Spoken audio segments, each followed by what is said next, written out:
And to Congressman Jordan, We've had that 4 years in a row now on Wednesdays. If you missed it, you got to come back next year for Activism Boot Camp. We still have some Activism Boot Camp training today and tomorrow. So pleased to be here with my friend Alfredo Ortiz. Yeah, we're in a similar business. We're going to have a prayer, pledge, and national anthem soon. But I want to remind everybody, our national anthem ends in a question mark. Every time we sing the national anthem, we are asking whether we are still a free and brave people. Does that Star-Spangled Banner yet wave over the land of the free and the home of the brave? Alfredo is the president of the Job Creators Network. This is an organization founded by Bernie Marcus of Home Depot. Alfredo, you're doing great work. Thank you. Getting lots of attention recently. What are you doing?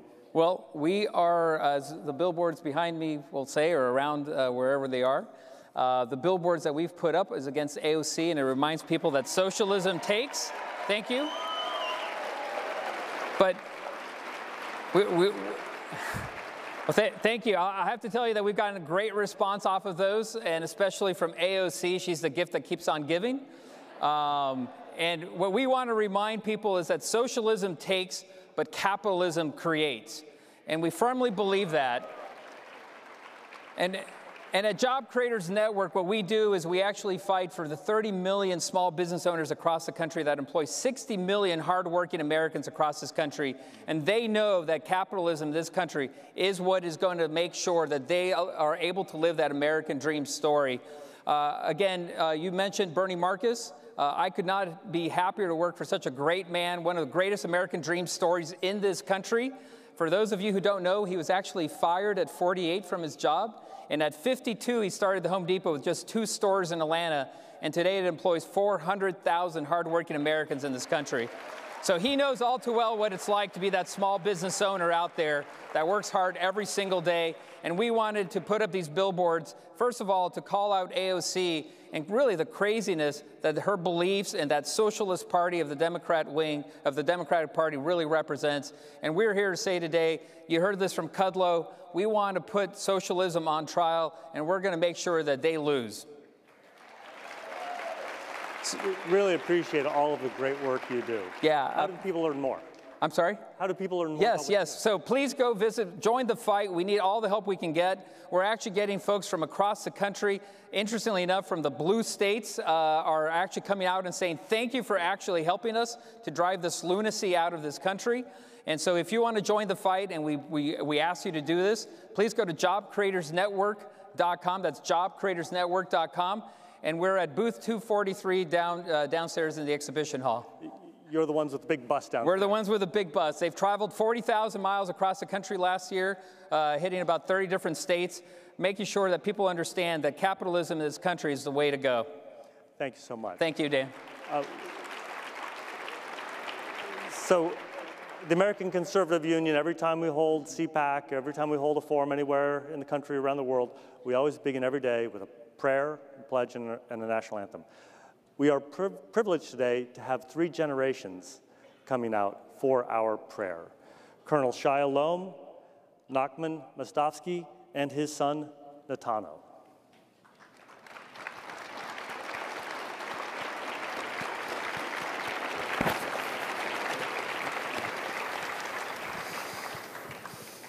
Good morning, CPAC.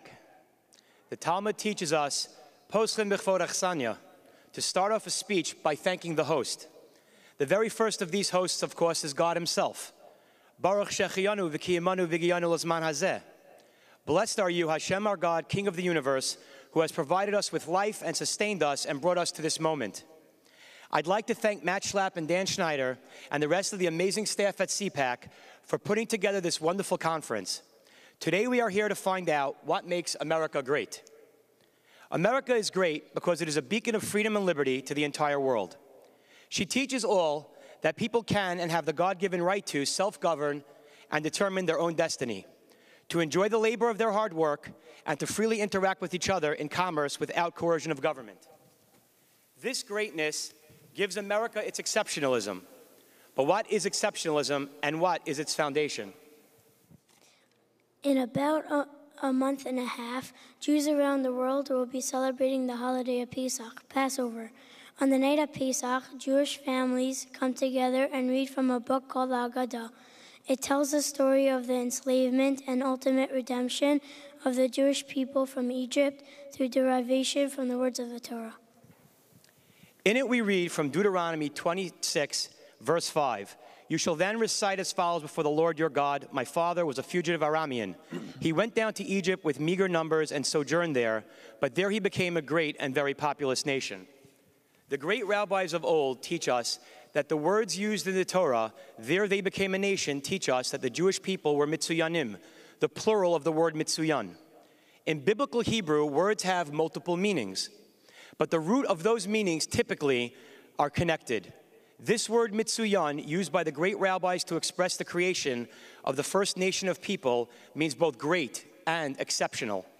The Jewish people, by keeping the unique language, style of dress, and the Abrahamic names, is what made them great, and therefore exceptional. These three standards were ideals that were extremely cultural in the ancient world. By keeping these three distinct characteristics, by being exceptional, they became a nation. No matter the hardships the Jewish people faced for hundreds of years of brutal slavery in Egypt, the Jewish ethos remained strong. They remained mitsuyan, unique and exceptional. Fast forward about 3,000 years later, the Pilgrims saw their fleeing England as a type of exodus from Egypt, and their settlement of the Americas as entering the Promised Land. In 1620, their leader, William Bradford, while in a boat over the Atlantic Ocean, said that their journey was as vital as Moses and the Israelites when they went out of Egypt. And when they finally arrived in Cape Cod, he thanked God for letting them pass through their fiery Red Sea. It went in so far as the early settlers referring to Plymouth colony as Little Israel, while Bradford, who became its governor, went by the moniker Moses. The idea that America was a new Israel was not lost on our founders either. In revolutionary times, it was used often. In January of 1776, the pamphleteer Thomas Paine described King George in his Common Sense as the sullen and tempered Pharaoh of England. On August 20th, 1776, Benjamin Franklin, appointed by the Continental Congress along with John Adams and Thomas Jefferson, just moments after adopting the Declaration of Independence, proposed the seal of our new country depict Moses standing on the shore and extending his hand over the sea, thereby causing the same to overwhelm Pharaoh, who is sitting in an open chariot. Jefferson suggested a different Exodus scene. He suggested the children of Israel in the wilderness, led by a cloud by day and a pillar of fire by night. And this continues even after the War of Independence. On March 4th, 1805, in his second inaugural address, President Thomas Jefferson said, "I shall need to in the favor of being in whose hands we are, who led our fathers as Israel of old from the native land and planted them in a country flowing with all the necessities and comforts of life." This ethos of exceptionalism has allowed the Jewish people over the ages to punch above their weight on the world stage. That no matter where one finds himself, no matter the circumstances, one must strive for exceptionalism. This same ethos is what allowed for our country, started by a small band of revolutionaries, to grow into the world power it is today. Exceptionalism on a national level used to be a trademark of all of Western culture. Today, unfortunately, it seems to only be practiced by two great nations, Israel and the United States of America. And this is why the bond that ties these two countries remains so strong. This is why you find the largest amount of Christian Zionists here in this country. After all, the word Zion in Hebrew is Tzion, and is the basis of the word mitsuyan, exceptional. Americans inherently understand the importance of positive nationalism Zionism brings forth, because it is the same ethos adopted here in our proud Americanism. This is why the United States, more than anywhere else Jews have lived in their 3,000-year diaspora, has been a source of tremendous blessing, providing unparalleled freedom and liberty to people of all faiths. So I ask you to join me in a moment of prayer.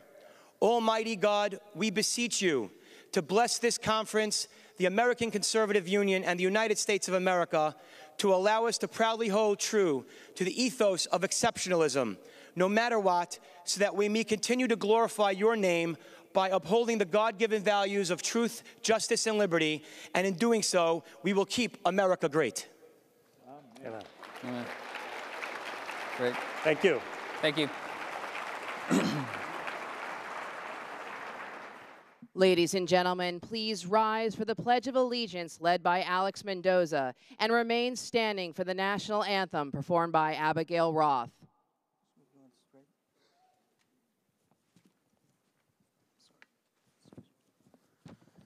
Hi, I'm Alex Mendoza. Hand on your heart, please. I pledge allegiance to the flag of the United States of America and to the republic for which it stands, one nation, under God, indivisible, with liberty and justice for all. Oh, say, can you see by the dawn's early light what so proudly we hailed at the twilight's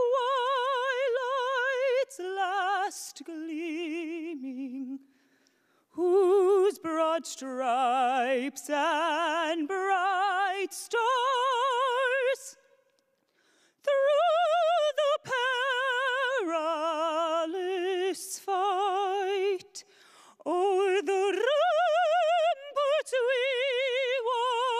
watched were so gallantly streaming, and the rockets' red glare, the bombs bursting in air, gave proof through the night that our flag was still there. Oh, say does that star-spangled banner yet wave o'er the land of the free and the home of the brave?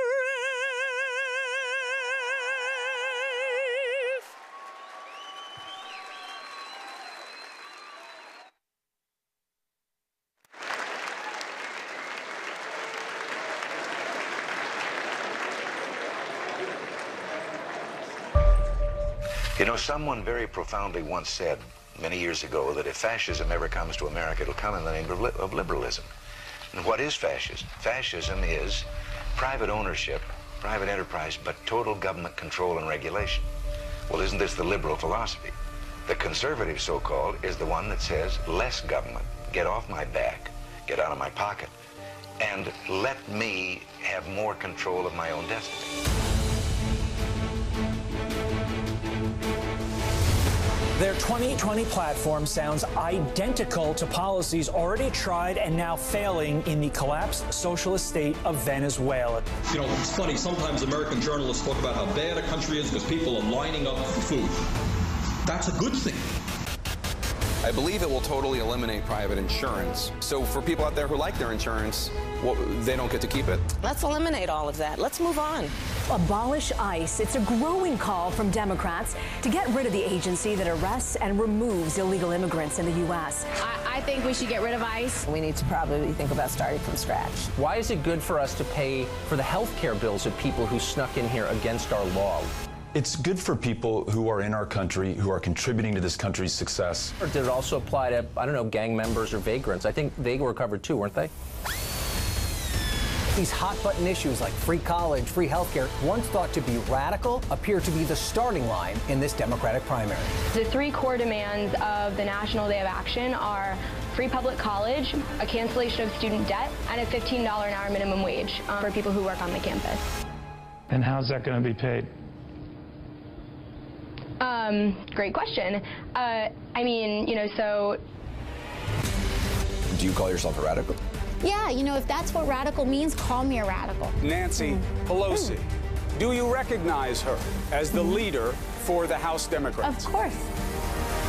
We, as you are aware, we are diligent I think one way you get rid of Trump is a crashing economy. So please, bring on the recession.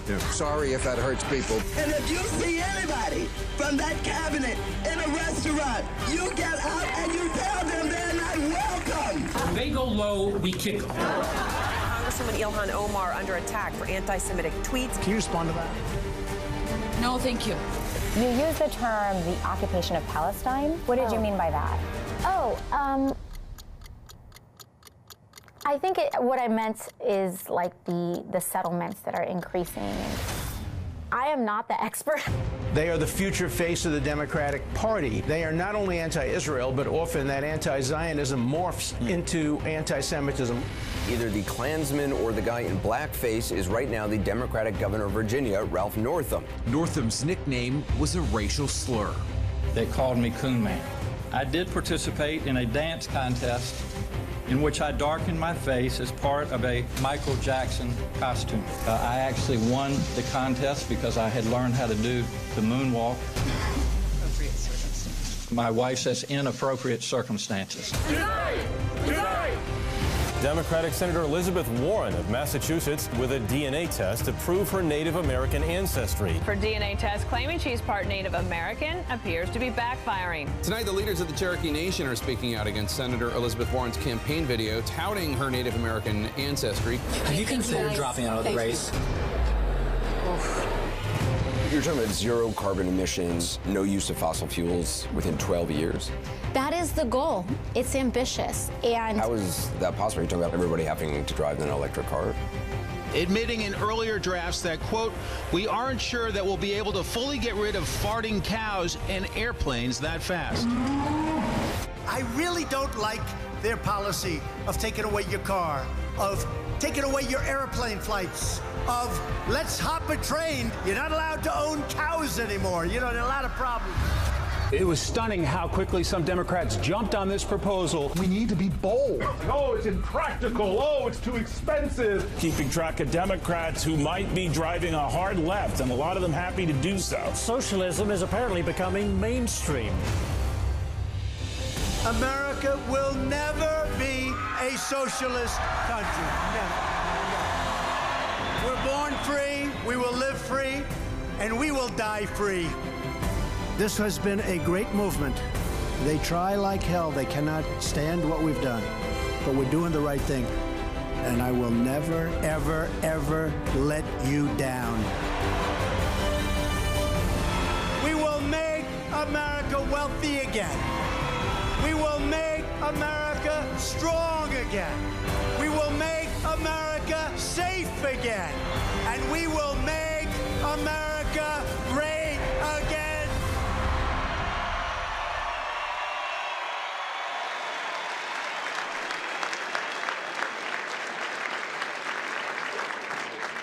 Ladies and gentlemen, please welcome from Blaze TV, Glenn Beck.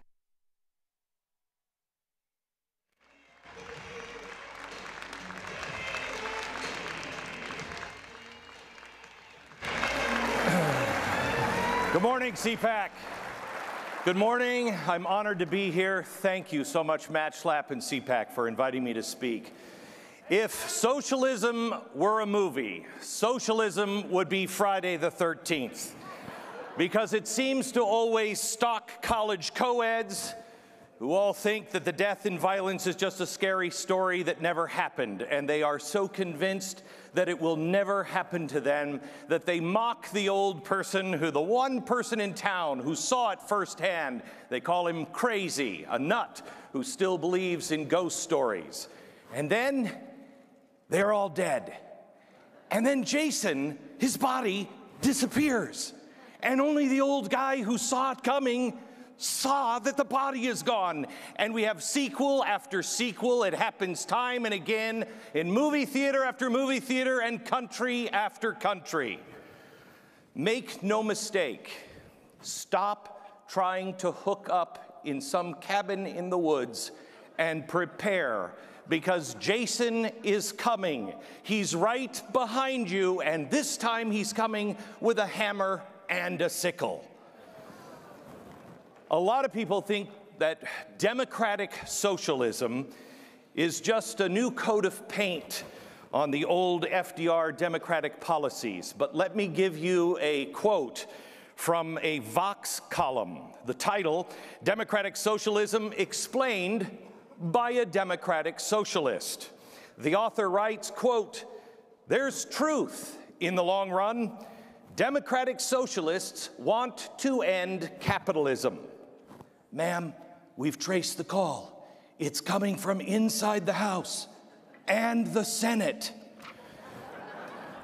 From the column, quote, "Many observers see groups like DSA pushing for policies like Medicare for all and decide that we must actually be something like New Deal liberals who are simply confused about the meaning of socialism. But that's not true. Medicare for all is an instructive example. Medicare for all is not socialism.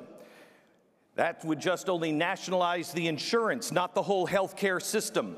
But Democratic socialists," still quoting, "ultimately want something more like the British National Health Service. So why aren't they going for that?" Well, we could ask ourselves, why weren't they going for Medicare for all when we were talking about Obamacare? Again, quoting, "Because we currently don't have the support to push for and win such an ambitious program. Social democratic reforms like Medicare for all, in the eyes of DSA, part of the long, uneven process of building that support and eventually overthrowing capitalism," end quote. This is the philosophy of the candidates the Democrats are now saying are the future of the party and the future of America.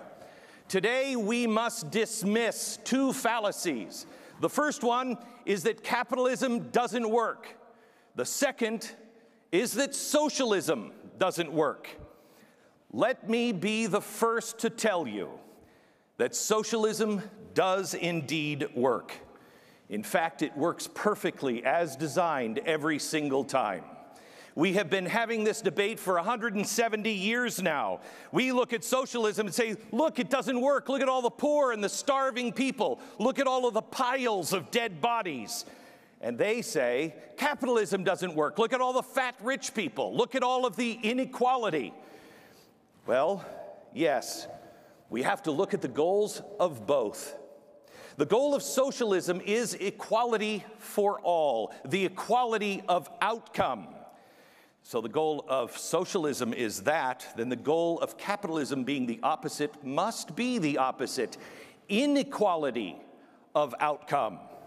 Yes, the precise and natural result of the free market. Capitalism is the inequality of outcomes. Or to put it another way, capitalism acknowledges and encourages merit. You cannot have merit without inequality. If you want to get rid of inequality, you must first get rid of merit. But capitalism safeguards the promise and hope of inequality. This is why we all studied in school, why we worked so hard to get an A, because we knew if we had an A, even if others had a D or an F, what it meant for us was the promise of bettering our own lives and our own prospects. It's why we worked hard. It's why many of us get up every morning, why we strive to create or invent, not just to better our world, but to better ourselves and our station. That is the promise and the hope of inequality. With socialism, it doesn't matter how hard you work, how inventive you are. Everyone and everything is equally miserable. In a free market society, there can never be equality, and that's okay. By okay, what I mean is it's the greatest system ever to be devised by man, to lift entire continents out of equal misery and poverty. Capitalism has made the world, yes, more unequal, but we've done it by lifting billions of people out of poverty. And yet, there still remains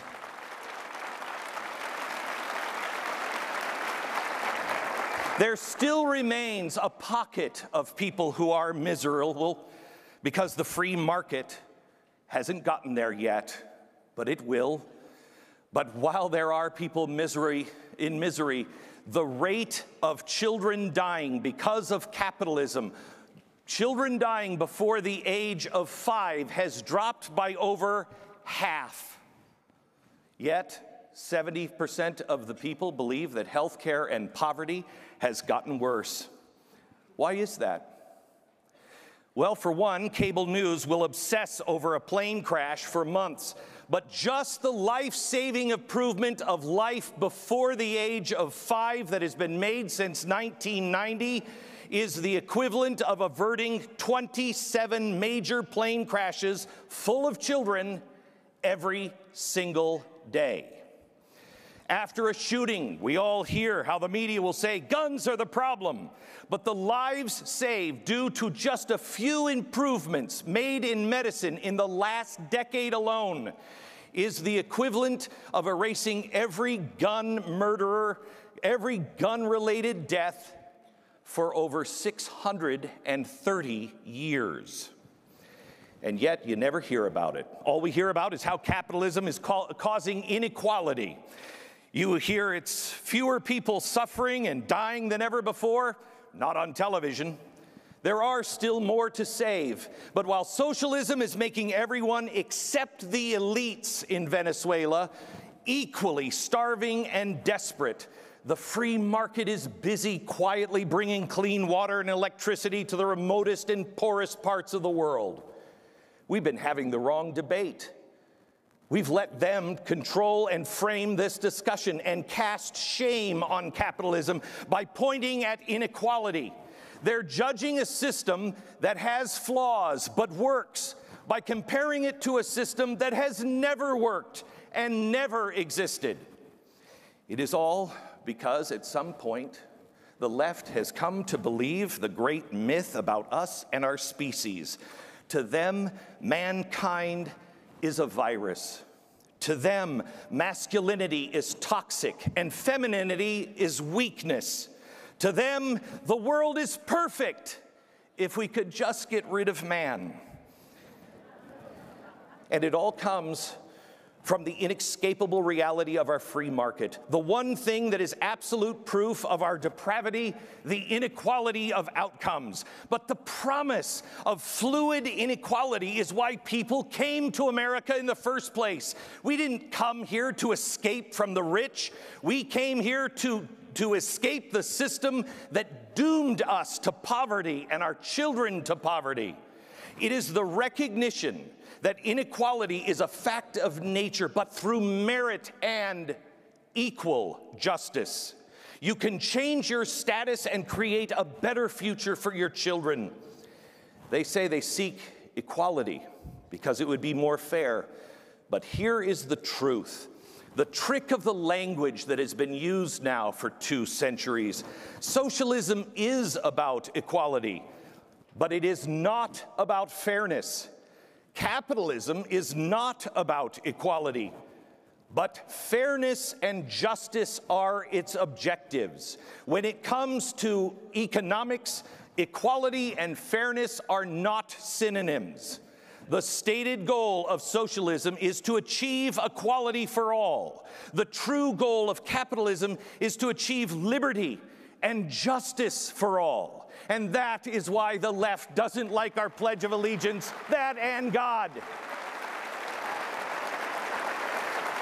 It is an observable truth that equality does not exist in nature. It doesn't exist in beehives and roses or tails of peacocks.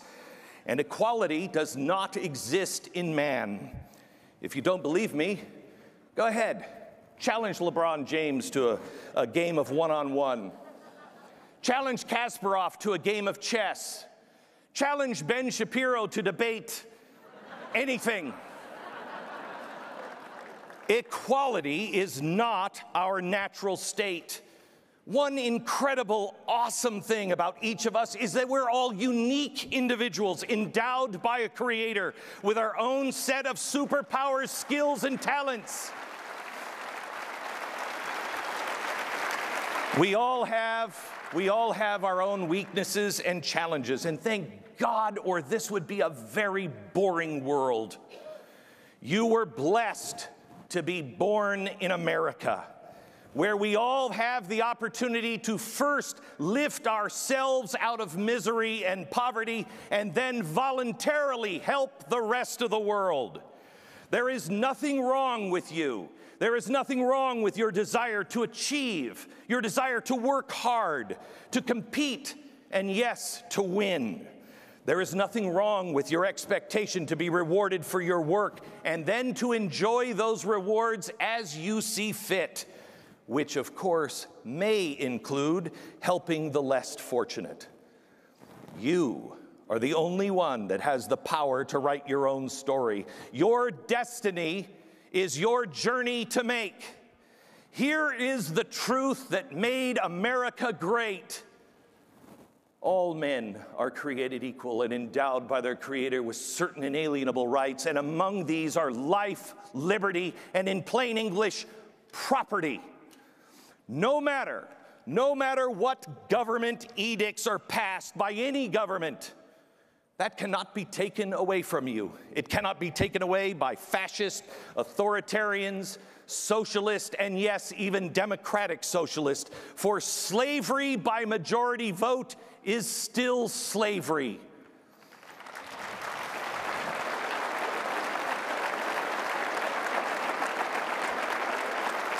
You are the only one that can take away your rights through poor choices. And even then, you have the right of redemption, to begin again, to pull yourself out of the mud and reach again for the heavens.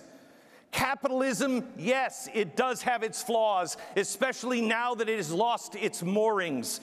The free market and justice must always be blindfolded. Being black or poor, white, rich, left, right, it should neither save you nor condemn you.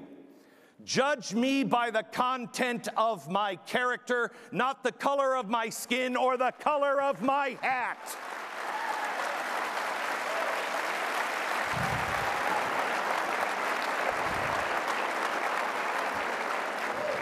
We're Americans.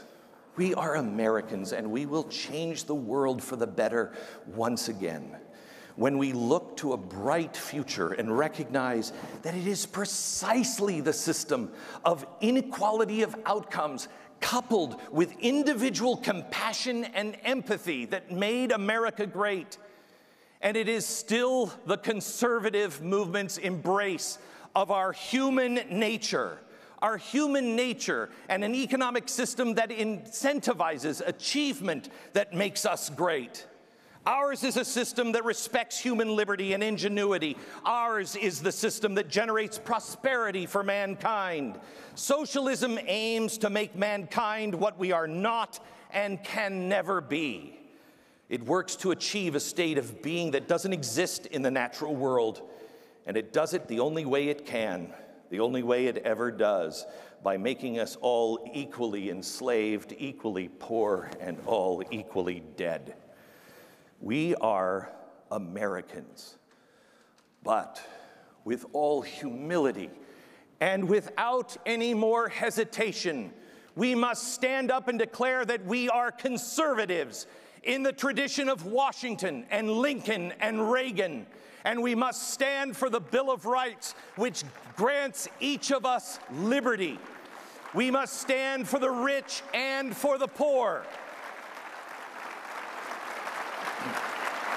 We will stand for those who have always been here and those ancestors that came on the Mayflower. And we will stand for those who are coming here legally today. Their hopes are our hopes. Their success is our success. And it will come because we stand for blind and equal justice. And we stand for the glorious promise of the natural inequality of outcomes for mankind. God bless.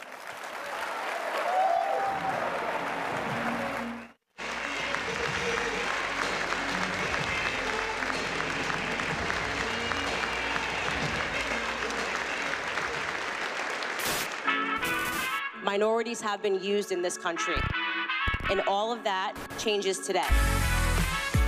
We figured out that the left is using us to secure votes and to keep themselves in power and to keep themselves rich. The mission of conservative values will resonate with people who are here and inspire them. We hit the home run when we were born and raised in America. There are 7 billion people in the world. The majority of them would trade places with us if only they could. My country tears of thee, sweet land of liberty of thee I sing. Minorities do not belong to the left. We belong to nobody but ourselves and God. No, we are not satisfied, and we will not be satisfied. We are separating ourselves from the victim narrative. The Democratic Party has been able to tell and dictate for too long who we are. It's a mentality that you don't have to think a certain way just because you look a certain way. It is not racism that is keeping us out of the American dream. It's the lies that we've been told. We have to put this to a stop, and we have a president that's willing to do it. They are trying to turn us into single-issue voters, and they will never take our vote. This is our official Declaration of Independence from the left. This is the beginning of the revolution, and we are going to save America. To remind America of the fierce urgency of now. Now is the time.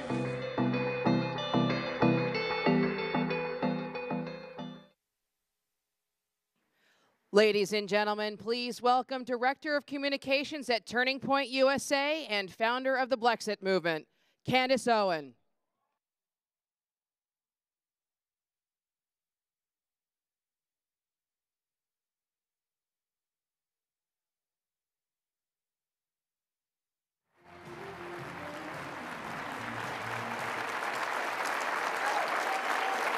Thank you, guys. It's such an honor to be here. Really, truly it is. There's so many places that I could start here, and I think it really starts at the beginning. 2 years ago, I thought that the left championed minority voices. I thought that the left championed women and always wanted to give us a platform. And then I publicly declared myself a conservative, and I found out the hard way that that's not exactly true. If you're a minority in this country and you don't subscribe to your emotions, if you want to have intellectual discussions and you want to have a debate, there's no place for you on the left. In fact, you will be rejected. In fact, they will actively try to destroy you in the way that they have tried to destroy me over the last 2 years. Many of you guys have followed my political transformation. Obviously, it started on YouTube with just an idea that maybe conservative principles might be an alternative for the Black community. I questioned at the time, is it really possible that a man that was loved by the media, Donald J. Trump, they loved him, loved by Black America. Every hip-hop song that I listened to growing up, they wanted to be like Trump. Beyonce and Jay-Z were sipping poolside at Mar-a-Lago. He was the dream. Obama said that the American dream is to be like Trump. Was it really possible that within 24 hours of declaring his candidacy for the White House, he became a racist, bigoted, homophobic, sexist, rapist at one point, right? Was that really possible? And I said, of course, no, it's not possible. There's absolutely no way that that's possible. And then I started asking myself some other questions. How on earth is it possible that a party that instituted slavery, Jim Crow laws, racial terrorism, and the KKK has the Black vote? How is it possible? We gave up culture. The right gave up culture. That's how it's possible. That's how the left was able to do this. We gave up culture.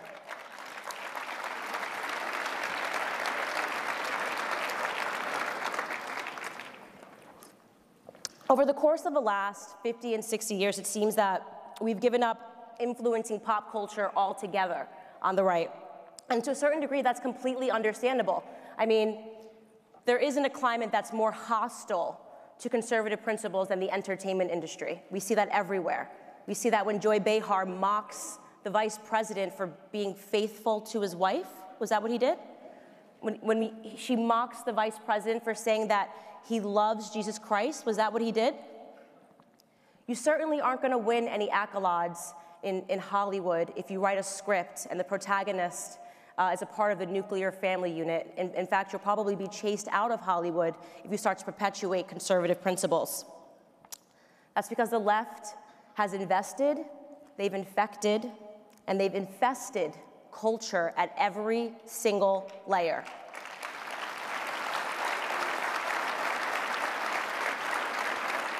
This is why Kamala Harris, who will never, ever be president of the United States,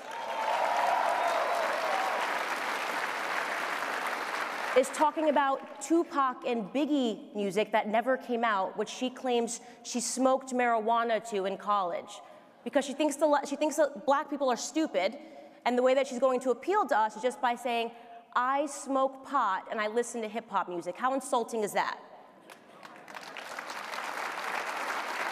This is why Hillary Clinton, who is still not the president of the United States,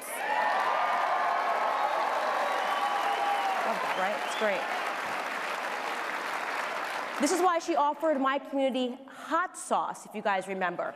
Hot sauce as a reason to vote for her. She offered us hot sauce, a Jay-Z, and a Beyonce concert. She never talked to us about policies. The left never talks about policies, because their policies have failed Black America for the last 60 years.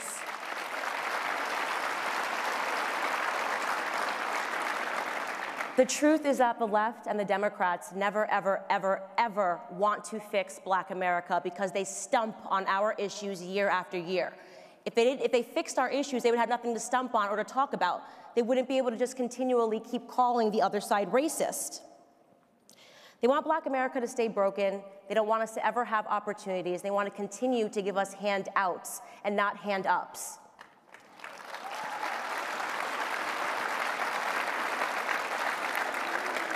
Never in a million years did the left predict Donald J. Trump, and I'll tell you what they also are not predicting. They never predicted a minority awakening. They never thought that they could ever lose the Black vote, ever. They've taken our vote for granted for so long. But things are starting to change, and they're starting to change because, and I'll tell you guys what the magic secret is. I'll tell you how I've been able to transform so many hearts and minds in the minority community. The secret is that I simply tell them the truth. The truth is on our side as conservatives. Truth number one, America is not a racist country.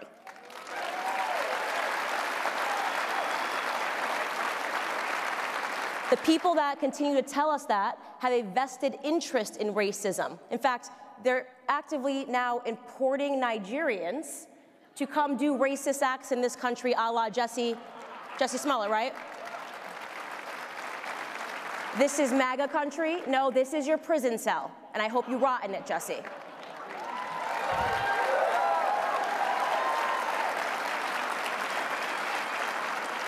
Truth number two, abortion is murder.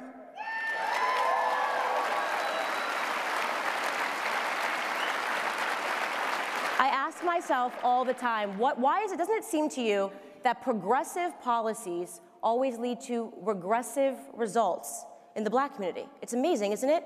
Abortion, so progressive. They want to move that forward. We need abortion. We have Black women representing 6 to 7% of the population, and yet we account for almost 40% of all of the abortions that are performed in this country.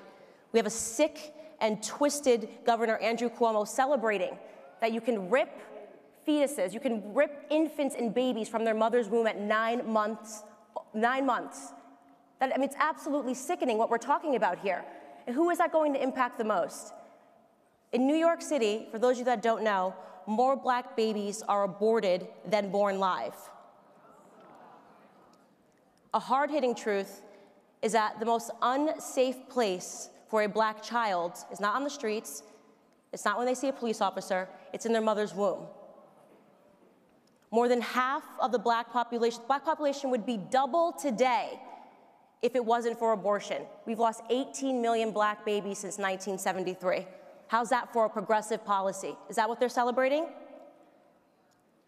The left needs God.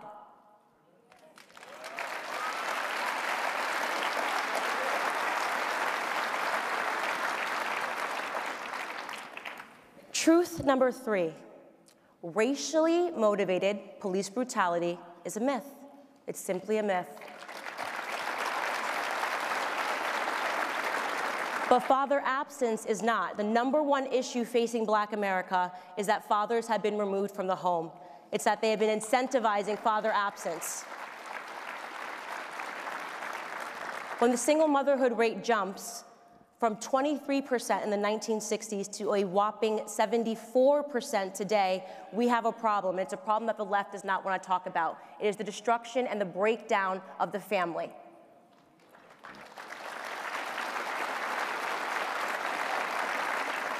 Truth number 4. There are 3.6 million Black children living below the poverty line. There are 4 million Hispanic children that live below the poverty line. And yet Democrats want us to put illegals first. I say no thank you. I say build the wall.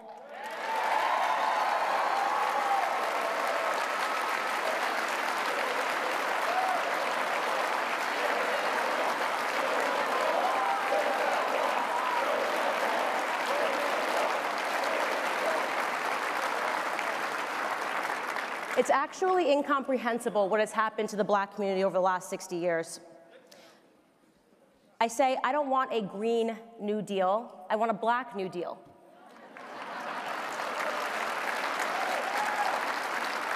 And the good news, Alexandria Ocasio-Cortez, is that that actually can be free. It doesn't cost $93 trillion.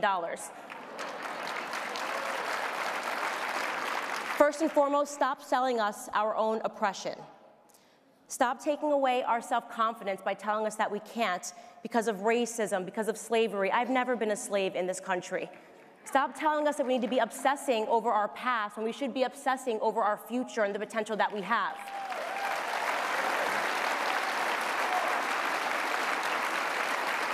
Stop having a culture which tells us that we should want to be hip-hop artists and basketball players when we should want to be doctors and lawyers.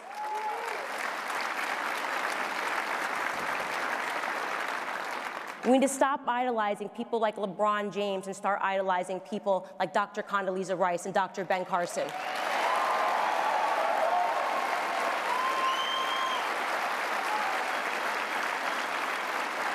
How about give us school choice? That would be nice. Stop murdering our offspring. The theme today is what makes America great, and I'll tell you the answer. It's our philosophy. Margaret Thatcher said it best. Europe was created by history. America was created by a philosophy. Our philosophy, so perfectly laid out for us by Thomas Paine ahead of the Revolutionary War, is common sense and freedom. It was common sense then that the colonies shouldn't have been governed by the British monarchy. It was time for an American exit. It's common sense today that the Black community and the Hispanic community should not be governed by liberal ideology. It's time for a Blexit.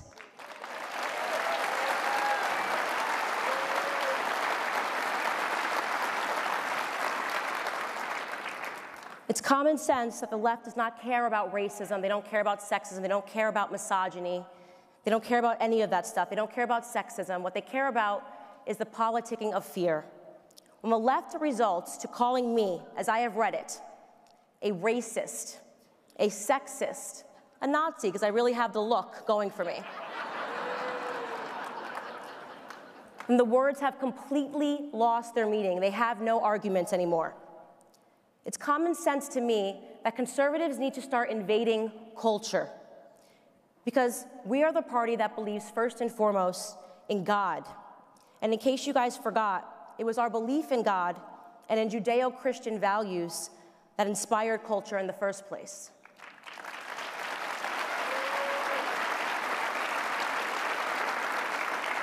Florence is arguably one of the most beautiful cities in the world. It's dripping with some of the greatest masterpieces from the Renaissance. It was an explosion of art, of design, of aesthetic sensibility, and almost 100% inspired by God, Christianity, and the church. Conservatives, we are culture. We can invade culture. We can inspire and touch communities. Conservative principles can inspire great works of art and great movements. But we have to give in. We have to say that we are going to fight the cultural war. When I first started on YouTube to hold the mirror up to ourselves and the things that we do wrong, I was mocked by the left and the right.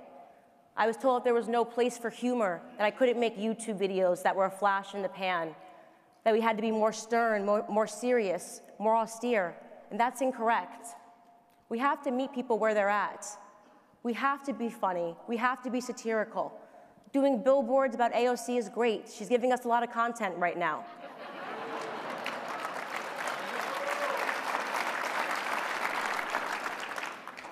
I want to wrap this up by pleading with all of you to realize that the left is terrified right now because it takes just 5%.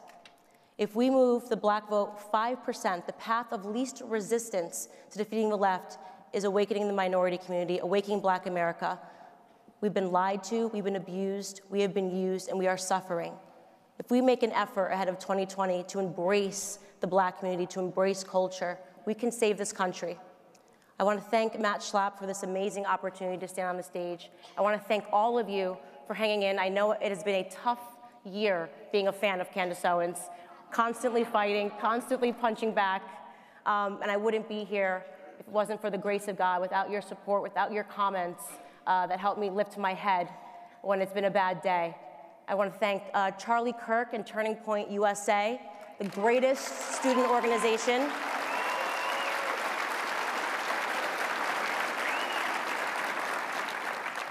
And above all else, just to thank God, because a year and a half ago, I was on YouTube. And what makes America great is how quickly your life can transform if you stop viewing yourself as a victim and start viewing yourself as a victor and a piece of the American dream. God bless.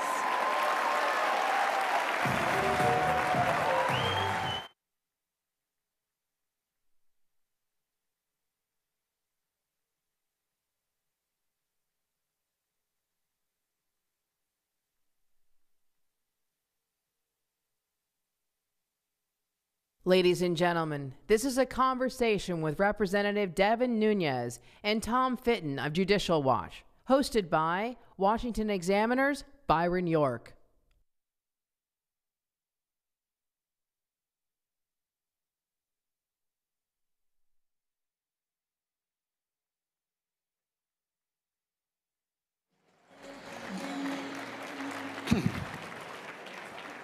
Good morning.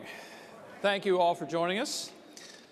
We're going to talk today a bit about the Russia investigation. And you know, there have always been two Russia investigations. There's the one that is searching for that most elusive of creatures, collusion. And it's run by the special counsel, Robert Mueller, and the Justice Department, and the Senate Intelligence Committee.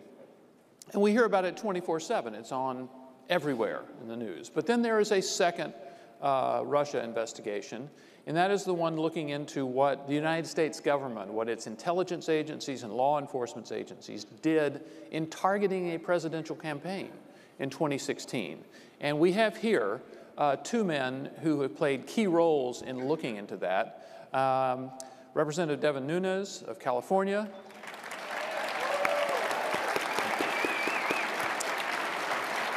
and Tom Fitton, the president of Judicial Watch. Oh, a lot of Fitton fans out there. So, Representative Nunes, we're going to start with you. You were basically the person who invented this investigation. You started it, and you've seen it through to a number of revelations. And I'm going to ask you an open-ended question. Where do you think it stands now? Your committee spent yesterday questioning Michael Cohen behind closed doors. Yeah. And I want to ask you where you think things are going now. Well, from the very beginning of this investigation, it was a narrative. It was a narrative that was created to first go after a presidential campaign and be kind of an October surprise. That's really what it was about. So it was the Clinton campaign with their dirty ops. And then, sadly, what we discovered is they fed that into the FBI, and then it was used against a presidential campaign and then now a sitting administration. So you have to look at everything as almost like a movie script, like a fictional movie script. So you brought up yesterday. So yesterday we had the president's former lawyer in, not for the first time, it was the second time. He already came in behind closed doors. He was already busted for lying to Congress. But what you saw yesterday, it was behind closed doors, Byron. And why was it behind closed doors? Because they want it to be secret, so that then they can run out and they can talk to all the mainstream media who are in search of that ever-elusive collusion, conspiracy, obstruction animal. I want to be clear.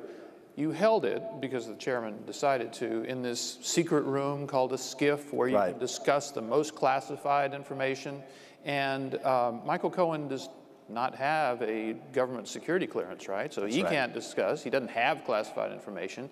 And your members, you know classified things, but you can't tell Michael Cohen because he doesn't have a clearance. Right. So it's a way to, so the audience understands, it's a way to keep everything secret, even though there's nothing that Michael Cohen knows that would be classified, and there's nothing that we could share with him that would be classified. So that's why I say this was all about building the narrative out, because what do they want to have? Even though Michael Cohen, we asked over and over, you know, at least what you saw publicly, and even his lawyer last night said that he's not changing his position. He testified a year and a half ago that he had no evidence of collusion, conspiracy, or obstruction. It's still the same today. His lawyer said so last night on television. But what he did say now is that there's this, I mean, you have to really wear your tinfoil hat to believe this, that there's a secret code that Donald Trump talks in, and that's what Michael Cohen knows. Right. That's it. Now, I want to come to Tom, who basically you're a leader in doing this sort of investigation outside of government. And you have perfected the art of using a lawsuit to try to shake loose information. So what are you trying to shake loose right now? Well, we want to know about the deep state effort to overthrow the President of the United States. You know, in many ways, it's remarkable. The President is a crime victim.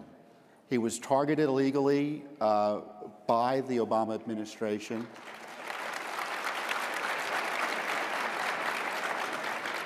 You know, the story this week isn't about Cohen's testimony. It's about the abuse of power by Congress targeting him and violating his rights by destroying his attorney-client privileges, taking documents they don't have any right to.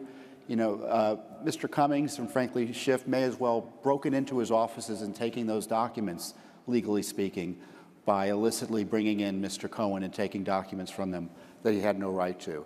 And it's, you know, Judicial Watch that is getting these documents out. The trouble with Congress is that they're able sometimes to get documents but can't release them.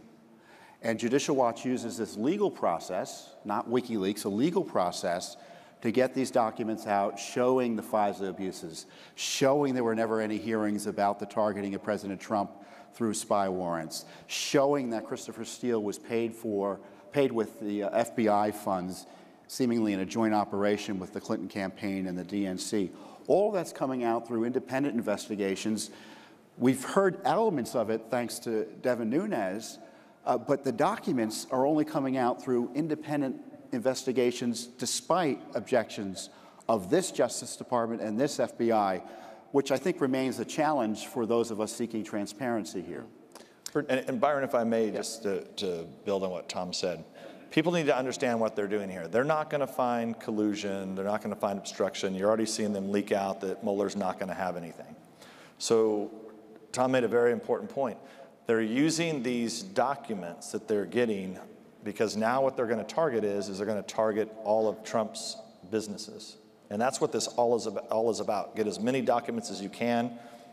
Say that you have these secret documents that nobody's seen before, and then there'll be this new supposed crime that Trump at some point and did. Zero oversight over the Mueller operation. It's King Mueller of the Justice Department. He's one of the reasons we can't get access to this information.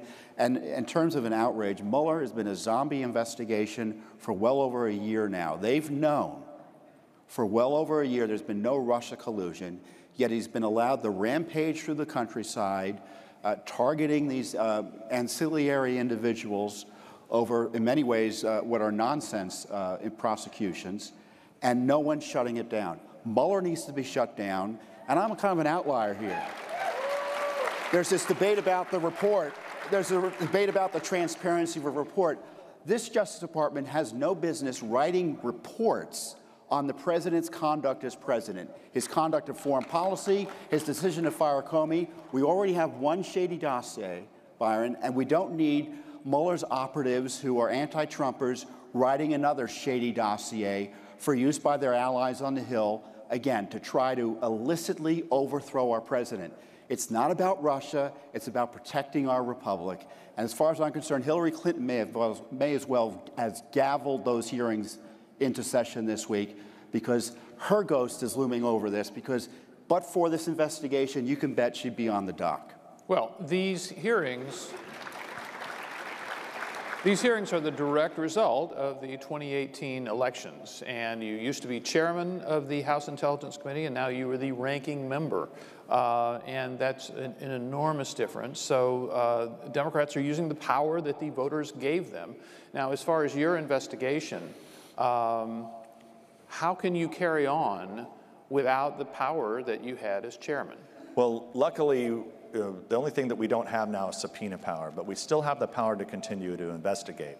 One of the things that I'm going to begin to lay out is kind of the final phase of our investigation. Now, some of that's going to take, the work that Tom's doing is very, very helpful to get documents out. But I think there needs to be, the White House is going to have to ultimately get involved to declassify all documents. And I actually think, I'm not sure that I disagree with Tom. I don't think Mueller has any report to put out that would be worthwhile of anything new. But if he does put out a report, then you're gonna see people claiming, oh, we have to have this public, it's got to be made public. Right.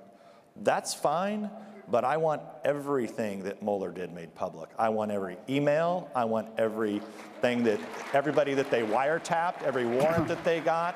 Every single thing that Mueller used needs to be made public for all of America to see.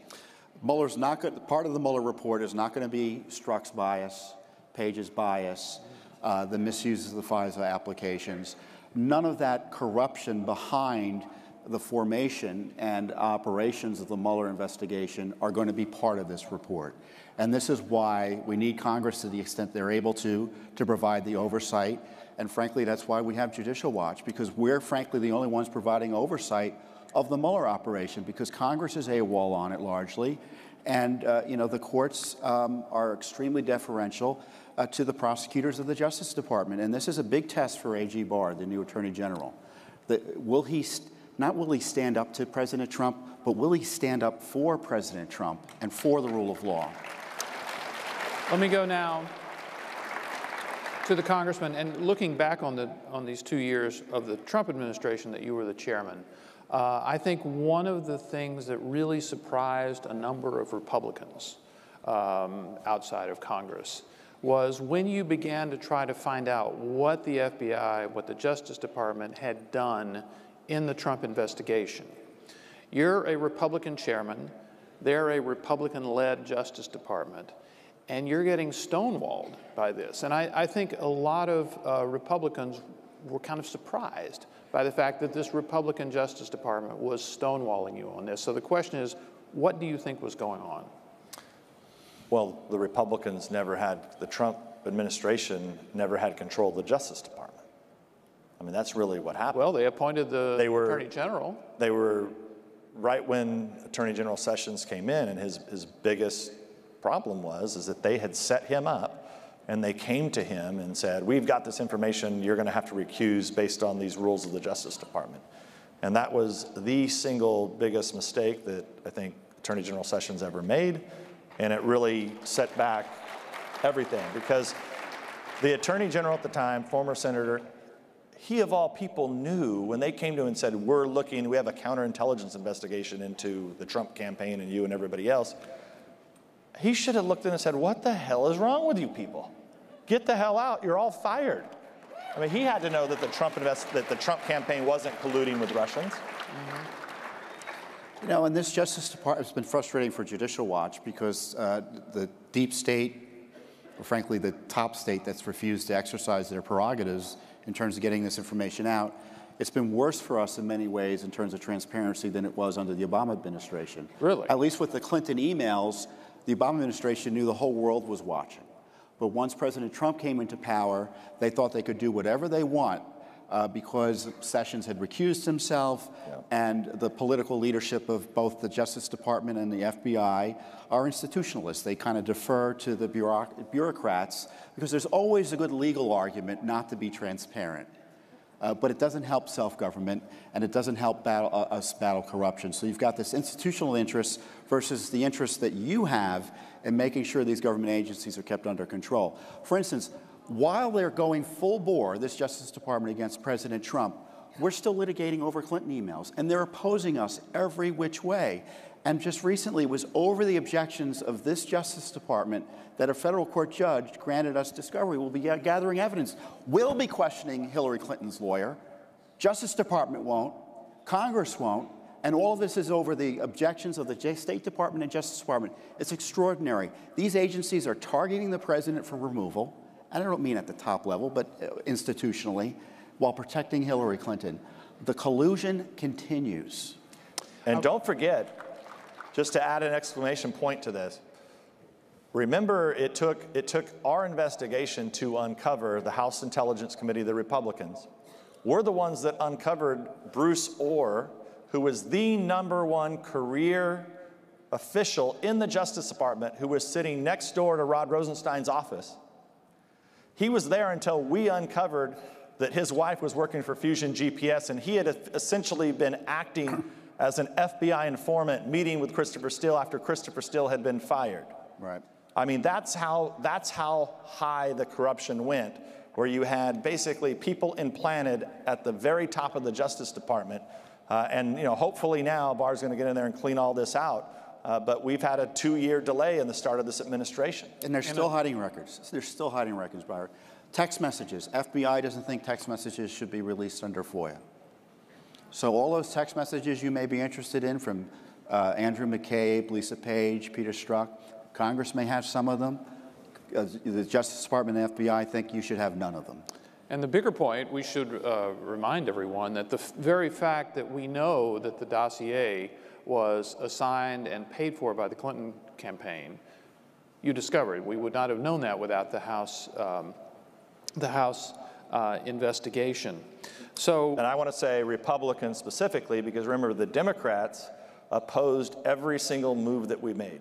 And I wanted to use that to make my own little plea for radical transparency in this entire investigation. We need to see pretty much everything that both the Senate, the House, and the special counsel uncover in this. And as an example, your committee, when you were chairman, interviewed 50-plus figures in your own Russia investigation, including Michael Cohen and including Roger Stone. There are these transcripts. Right. You have them.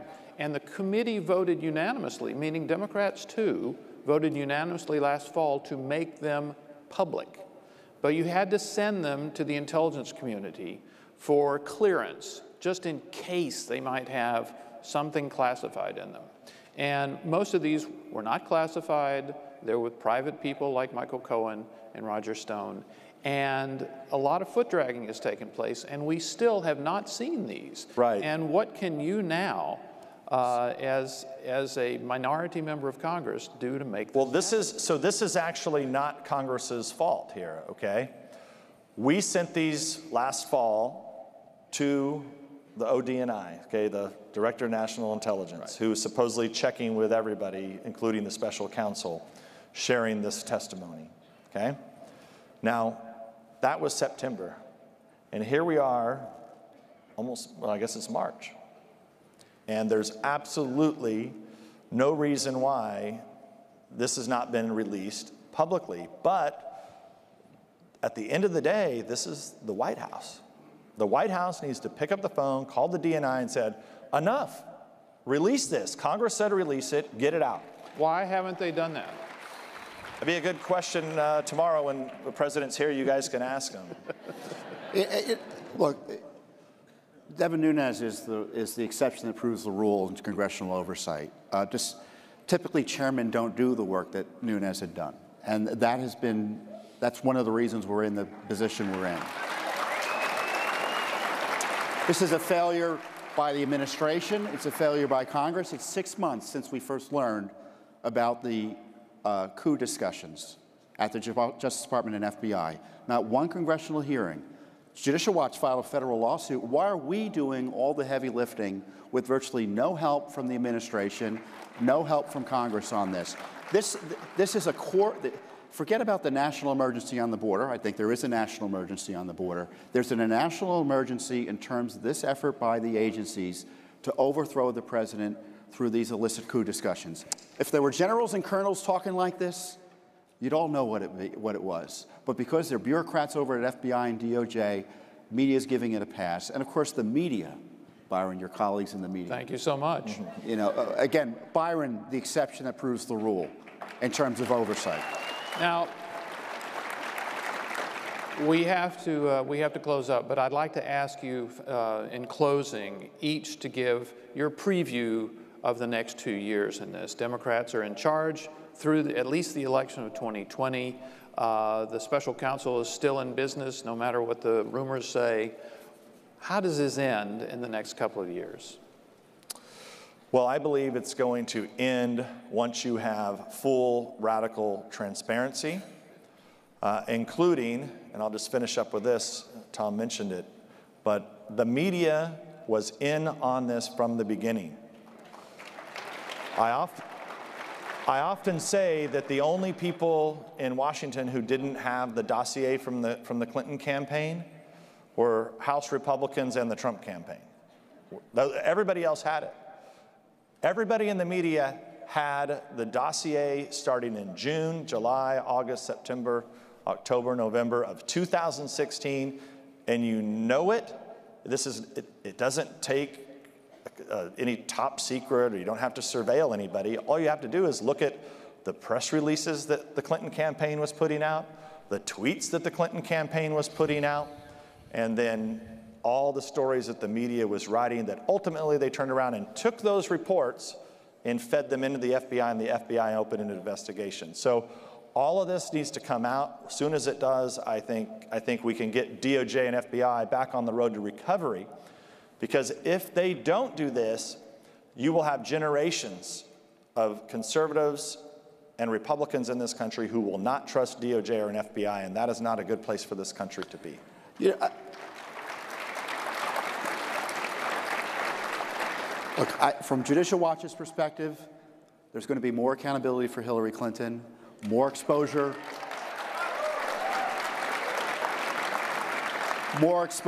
of the deep state machinations against President Trump. But in many ways, more of the same. But the big X factor is the president, because his direct involvement on these transparency and anti-corruption issues can lead to historic transformation at the DOJ and FBI. If left to their own devices, we won't get the information in a timely enough way, or there won't be sufficient accountability. And the president, I would encourage just to be the best president he can be and exercise the full authority he has to direct the Justice Department, that is not a fourth branch of government, that works for him, to clean house. And his personal involvement, as it was initially with the release of the Nunes memo famously last year, led to the FISA applications being released. His firing of Comey, I'm convinced we would not know what we know about the deep state activities against him but for his firing of Comey that was protecting all of that. More of that will have a big change. And much more to come. I want to thank everybody for coming here and allowing us a little time to talk. Thanks very much. Thank you. Thank you.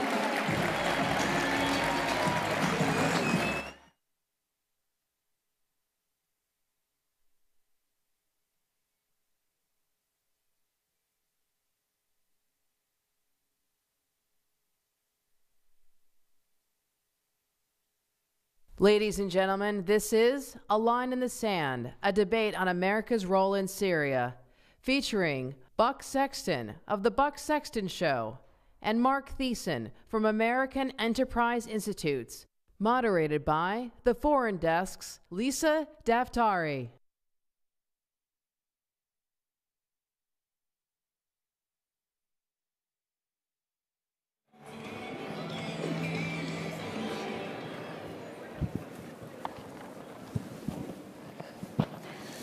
Good morning, everyone. We thought we'd start off this morning with a nice light subject like Syria to get your day going. I have the pleasure of sharing the stage this morning with Buck Sexton, the host of the nationally syndicated Buck Sexton Show on radio and podcast. His program is heard over 120 stations across the country. He's been a frequent guest host for Rush Limbaugh and Sean Hannity. He's also the co-host of Hill's Rising and a columnist for thehill.com as well. Formerly, Buck was a CIA analyst in the Counterterrorism Center and Office of Iraq Analysis and served in Iraq and Afghanistan. He's also worked for the NYPD Intelligence Division on counterterrorism cases.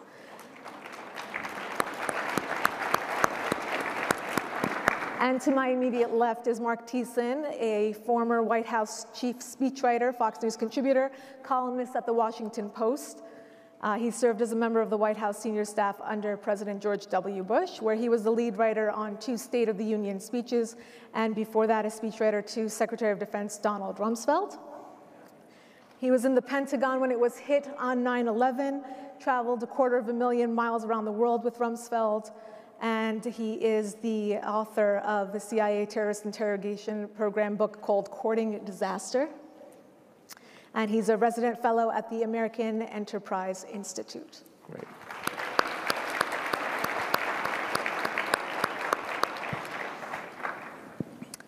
A little over 2 months ago, President Trump tweeted, "We were originally going to be there for 3 months," referring to Syria. And that was 7 years ago. When I became president, ISIS was going wild. Now ISIS is largely defeated, and other local countries, including Turkey, should be able to easily take care of whatever remains. We're coming home. Now, to get the conversation going, I'm going to start with a lightning round question, and I just want you to answer in a yes or no. Did we accomplish what we set to accomplish in Syria? Mark? We are accomplishing what we're setting out to do, but we're not done. Yes or no, Mark? Almost. Buck? Yes, we've accomplished the mission. Mark, I'm going to come back to you because it seems like you're not as resolute on your answer. You know, I think there was a lot of controversy in the last 7 or 8 years with our involvement in Syria. It's not just this moment of withdrawal. Our questions, and they were very, very valid questions, were what do we want out of the situation in Syria? Do we want Bashar al-Assad to stay? Do we want him to go? Are we there just for ISIS? Do you think there was ever a clear-cut goal or strategy in Syria, and what was that? You're asking me. So yes, I think there is a clear-cut goal, which is to reverse the damaging effect of Barack Obama's precipitous withdrawal from Iraq, which allowed ISIS to recover.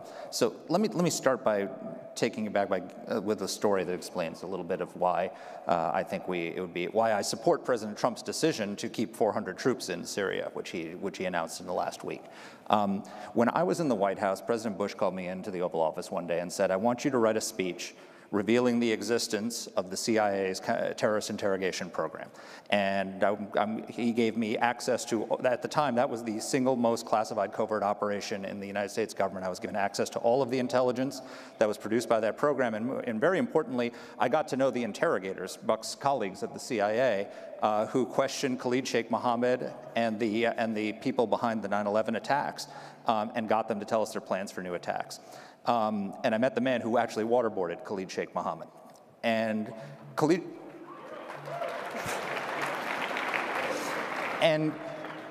after Khalid Sheikh Mohammed was waterboarded, he actually became a font of cooperation with our intelligence community. And he would actually the guy who waterboarded him actually would sit in his cell between formal sessions and just talk and keep him company. And one day they were talking in his cell, and KSM was explaining to this CIA officer why it was that they were going to prevail.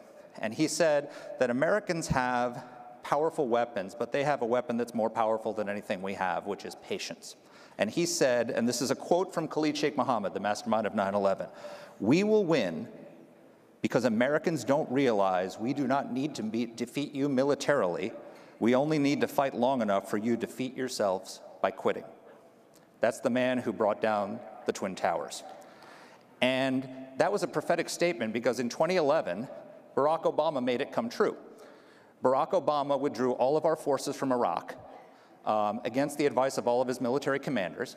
At the time, they had controlled no territory, like they don't control territory in Syria today, and they had about 700 fighters under arms, according to John Brennan, who was CIA director at the time. And within a very short period of time, they went from 700 fighters to 40,000 fighters. They invaded Iraq and took over an area of Iraq and Syria the size of Great Britain. And they began focusing on external operations again. They spread out their murderous tentacles into 29 countries and carried out 149 attacks in places like London and Paris and Brussels that killed over 2,000 people and injured tens of thousands more. And so when Donald Trump came into office, he inherited this mess from Barack Obama, and he took the gloves off of our military and he unleashed them on ISIS and he drove them out of their caliphate. And he deserves credit for that. But ISIS is not defeated. They still have 30,000 fighters under arms because they didn't fight to the death in every one of those cities. And they stole $400 million from Iraqi banks, which they've invested throughout the Middle East. And so right now, thanks to Donald Trump, we have our boot back on the necks of the terrorists. If we take our boot off of their necks, they're going to regroup, reconstitute, and do exactly what they did when Barack Obama took his boot off their necks, and they're going to come after us here at home. But to what end? I mean, you know, I hear this, and it's a very valid argument. But this is where we're going to get a little Jerry Springer for you all, because this is the point where I know Buck and Mark do not agree. The question I want to pose to you, Buck, is to what end? How do we define victory in a situation where over 400,000 people have died? It's produced 5 million refugees, 6 million have become displaced, and it does not look like there will be any stability in Syria in the near future. So to what end do we stay there? That instability will be a breeding ground for terrorism. So how do we define victory, and to what end do we stay there? The mission set in Syria is straightforward: the destruction of the territorial caliphate that led to all the horrors that my friend and colleague here laid out for you. I would also offer to you that when you're going to try to end an endless war, there will be risks, there will be trade-offs. But the alternative is endless war.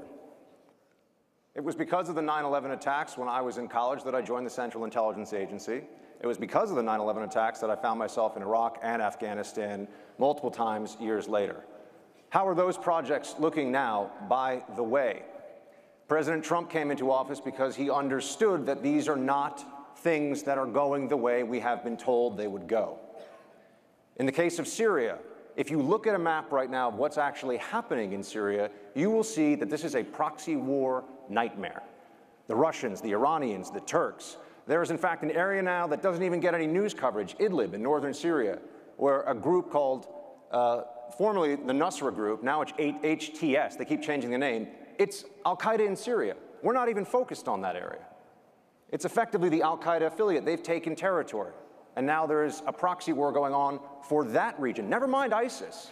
We are not going to be out of this country for decades if we sit in place. Now, to the point about 400 troops, it was a few thousand troops. And those are the official troops, by the way. Some of you know what I'm talking about. Those are the official numbers in that country. We've drawn down to 400. This is heading in the right direction. President Trump is right on the strategy. The tactics he's been willing to talk to his advisors about and put it on a longer timeline out. But what do we think the end state is, to actually get to your question? The Assad regime isn't going anywhere. Iran isn't going anywhere. These other proxy war fighters in the region aren't leaving no matter what. We can work behind the scenes, we can work with allies, we can work with the Kurds. There's a lot that we can do without establishing a permanent military presence. Just look at a timeline of US troops in Iraq, in Afghanistan. These mission sets go up, they go down. It was over 100,000 under Obama in Afghanistan. Now it's down to less than 10,000. Have we made progress there? Is this a place where any of you would want to send your children to fight? I would not want to go back, because it's not a war we will win. It's a war that we can avoid losing, but that's not the same thing. We need to be honest about this. The foreign policy echo chamber in DC never changes its mind about anything, because everyone wants to go to think tank meetings and sound smart. We cannot win these conflicts if you think that winning means rebuilding these countries for the people inside of them. Yeah. And so to your point about Syria and what we're doing there, I hope that we have no permanent U.S. military presence on the ground, because I'm telling you, another emergency will come up, the Kurds and the Turks will be at each other's throats, something will happen, and all of a sudden, some of you perhaps in this audience or your sons and daughters are going to be walking around the streets of Idlib saying, what are we doing here again? Enough is enough. It has been decades already. We're done. Yeah. So let me respond to that. So here's the thing. I understand that after 18 years of war, a lot of people are tired of war, and I get that. And people ask the question, when can we come home? And the answer is, in Buck's question, is that we don't get to decide when the war ends, because the enemy gets a vote, okay? So if we stop fighting and they don't, that's not good for America.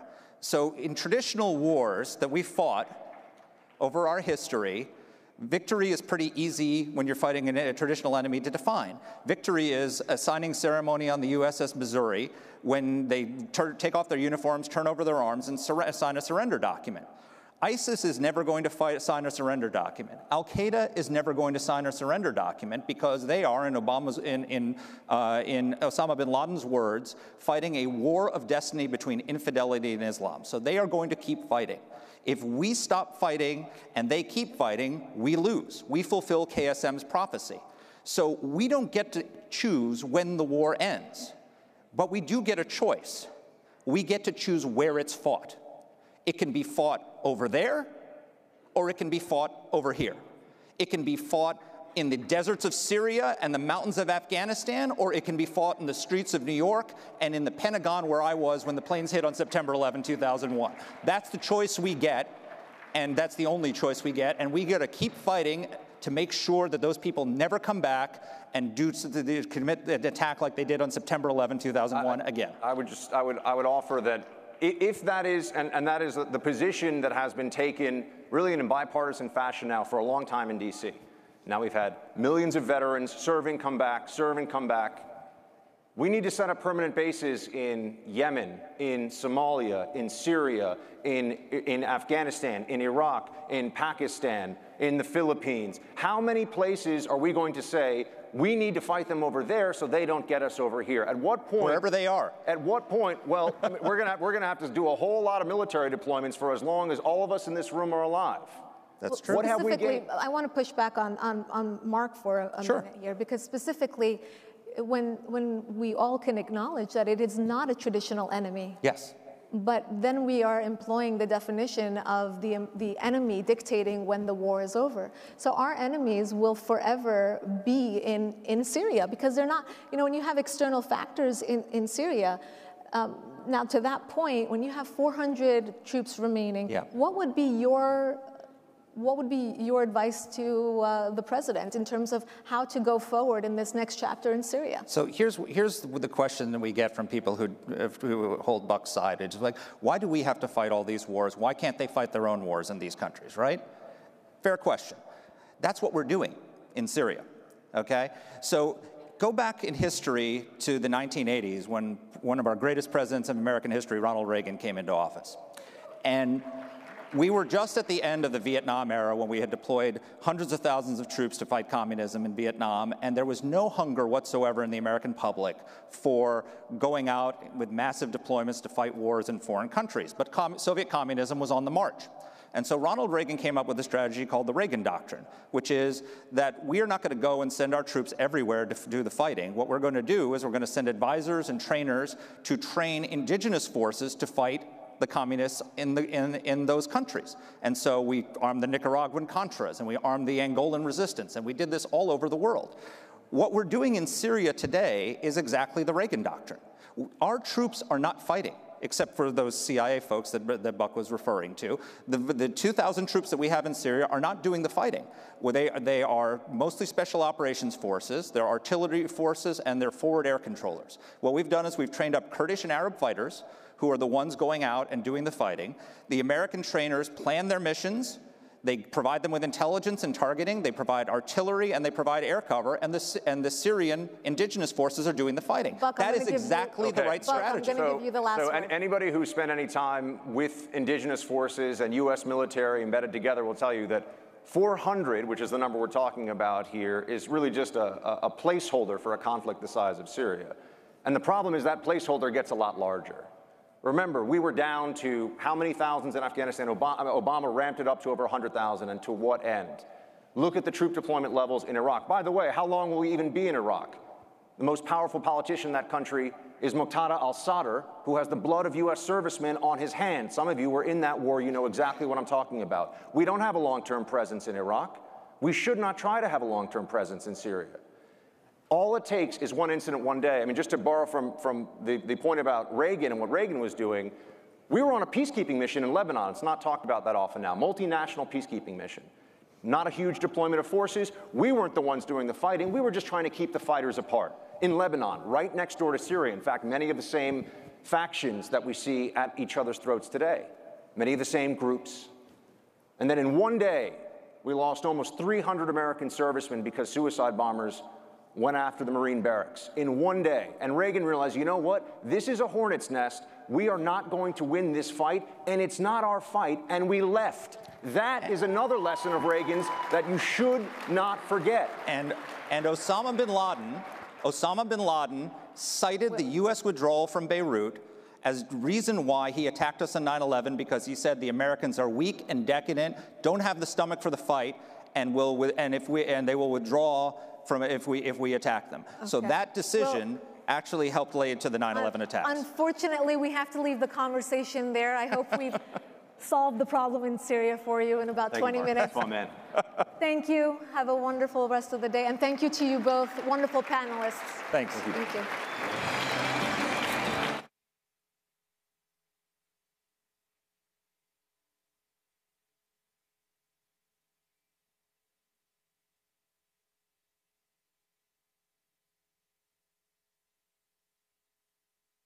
Ladies and gentlemen, this is a conversation about the opioid crisis with Kellyanne Conway, Sarah Carter, and hosted by Capital Research Center's Scott Walter.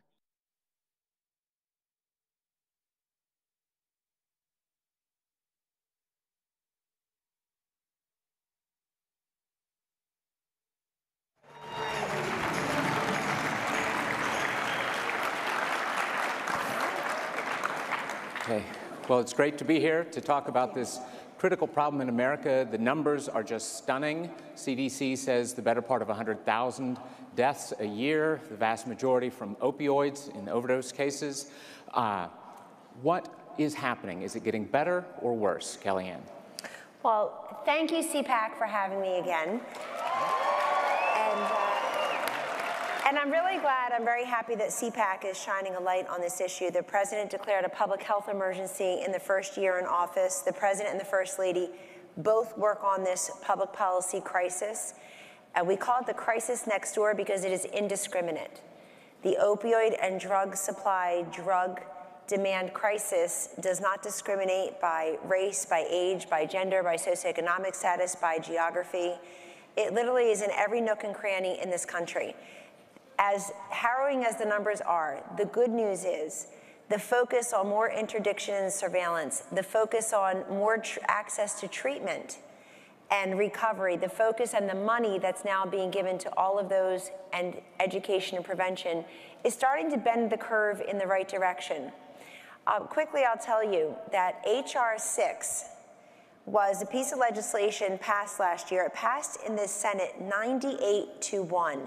Every single Democratic senator running for president in 2020, albeit unsuccessfully, voted for that legislation. And I want you to remember that when they tell you that we don't need a wall at the southern border, we don't need more resources for drug interdiction, they're already on record with their vote as saying that we have a drug crisis in this country, and they voted for a whole bunch of measures, prevention, education, treatment, recovery, interdiction, surveillance in H.R. 6. CPB and ICE have interdicted historic amounts of fentanyl. Fentanyl is an instant killer, and a tiny little grain of it can wipe us out. Little grain. and it's being laced into marijuana, heroin, meth, cocaine, and street drugs. And I want to tell the youth out there watching and here in the hall, this is not just something you can do and before. You can save a life. You can help destigmatize, break through the silence and the stigma. You're worth more than taking some street pill. You have no idea what the source of that pill is. You have no idea if it's increasingly laced with fentanyl, synthetic opioid being mainly manufactured in China and being brought into this country through different ports of entry, through our mails, and yes, illegally as well.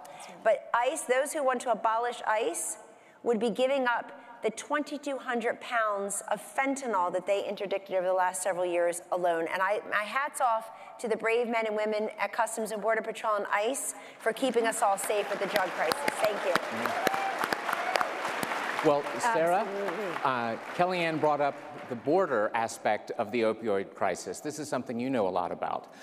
What do you think is some of the most important things being done at the border? Well, right now, just the attention that we've been drawing to the border crisis is incredible. I think the administration, for the first time in my career, and I've spent the majority of my career, especially the very beginnings of my career, covering the U.S. southern border. Yeah, you know, probably all the way going back to the Daily Bulletin in California, where I can tell you this crisis has been going on for decades. This is a national emergency. Our children are dying. Our children are dying. Their parents are dying. Mothers are dying. Babies are being born exposed to drugs. And it's the worst crisis we've ever seen. I'm listening to Kellyanne and I'm thinking, for the first time, and I say this over and over again, Kellyanne, and I know you've got the world on your shoulders because you have focused so much on the opioid crisis and you've done so much incredible work to draw attention to that. But it's sometimes, it doesn't even feel like enough. I mean, it's so big out there. I mean, I have parents who say to me, Sarah, I had no idea that there were drugs on the street that look just like Xanax, look just like Percocet, but they're actually fentanyl heroin. Our kids are having parties, and they call them Skittles parties, where they bring pills and put them into bowls. And everybody just kind of picks whatever pill they want and they take them. I mean, it's kind of a shocking thing when I heard about this, just randomly taking pills. And some of these children, unbeknownst to them, are taking a Xanax that's actually a contraband Xanax, and they're dying immediately. There is no chance to save their life. They don't make it to the hospital. It was one mistake, one time, and their lives are lost. I really think we need public service announcements. I think kids need to be told what's going on. I don't think there's enough attention to that. Please, I think this is probably one of the most important things and most important crisis of our time. I have spent so much time on the U.S.-Mexico border. I can tell you how porous it is. I remember when I first began covering the border, probably back in 2004, 2003, and Border Patrol agents, Immigration and Customs Enforcement, they would tell me over and over again, it's like theater. Nobody's listening to us, not even in the administration. They'll put me out on a spot, and I would go out there with them. And I'm sitting here all alone, and I can't even call for backup. And I can hear and see people coming across the border or sensors going off. And at one point, believe me, Border Patrol agents, they stopped chasing them. This was a while back. They said, I can't do it because I put my life on the line and then I get charged with something if there's an altercation. Yep. When is somebody going to do something about it? And I think we're seeing this administration doing this right now. Kellyanne, what are the most important tools for the administration to use on the demand and supply side? Thank you, Sarah, for giving us that aspect. I know you've been doing, I don't know if the audience realizes how much work you've been doing on this crisis for a very long time at the border and elsewise. So a few things. I don't know if we have the ad queued up, but we brought a couple of the ads that have been running and continue to run that have been sponsored in partnership with some outside groups. These are public service announcements to really bring home. Do we have it? I don't know if we have it. I'm not sure. Well, we do have it. I don't know if they have time to show it. But opioid crisis, maybe we can actually share it with CPAC members in a different way. But they've been running, they've got millions and millions of impressions, actually. And we're really focused on the 18 to 24-year-olds with the halo audiences of 15 to 30-year-olds. But as I said before, this crisis is indiscriminate by age as well. And what's tricky about opioids is very simple. It's legally prescribed, so that tiny little bottle can be deceptive. It bears the label of the family doctor and the local pharmacy, and it was legally prescribed to help someone manage his or her pain. The issue is the overprescription, and I'm happy to say that under the president's leadership, in concert with many different governors and other state health officials, and the whole of government approach in his administration, much of the overprescription is starting to melt away because whether it's through guilt, professional responsibility, fear of liability, more information, whatever the combination is, it's working because we're getting fewer pills into the supply chain. Number two, there's something called National Take Back Day. It's gone on for about 8.5 years. And it's the last Saturday in April, so it's coming up, and the last Saturday in October. This is important because it's the day when you can bring your unused, expired, unneeded drugs to police stations, local pharmacies, many other places. One thing we're doing in the administration is we're trying to make every day Take Back Day. So you don't have to have the pills sitting around for 6 months until the next Take Back Day.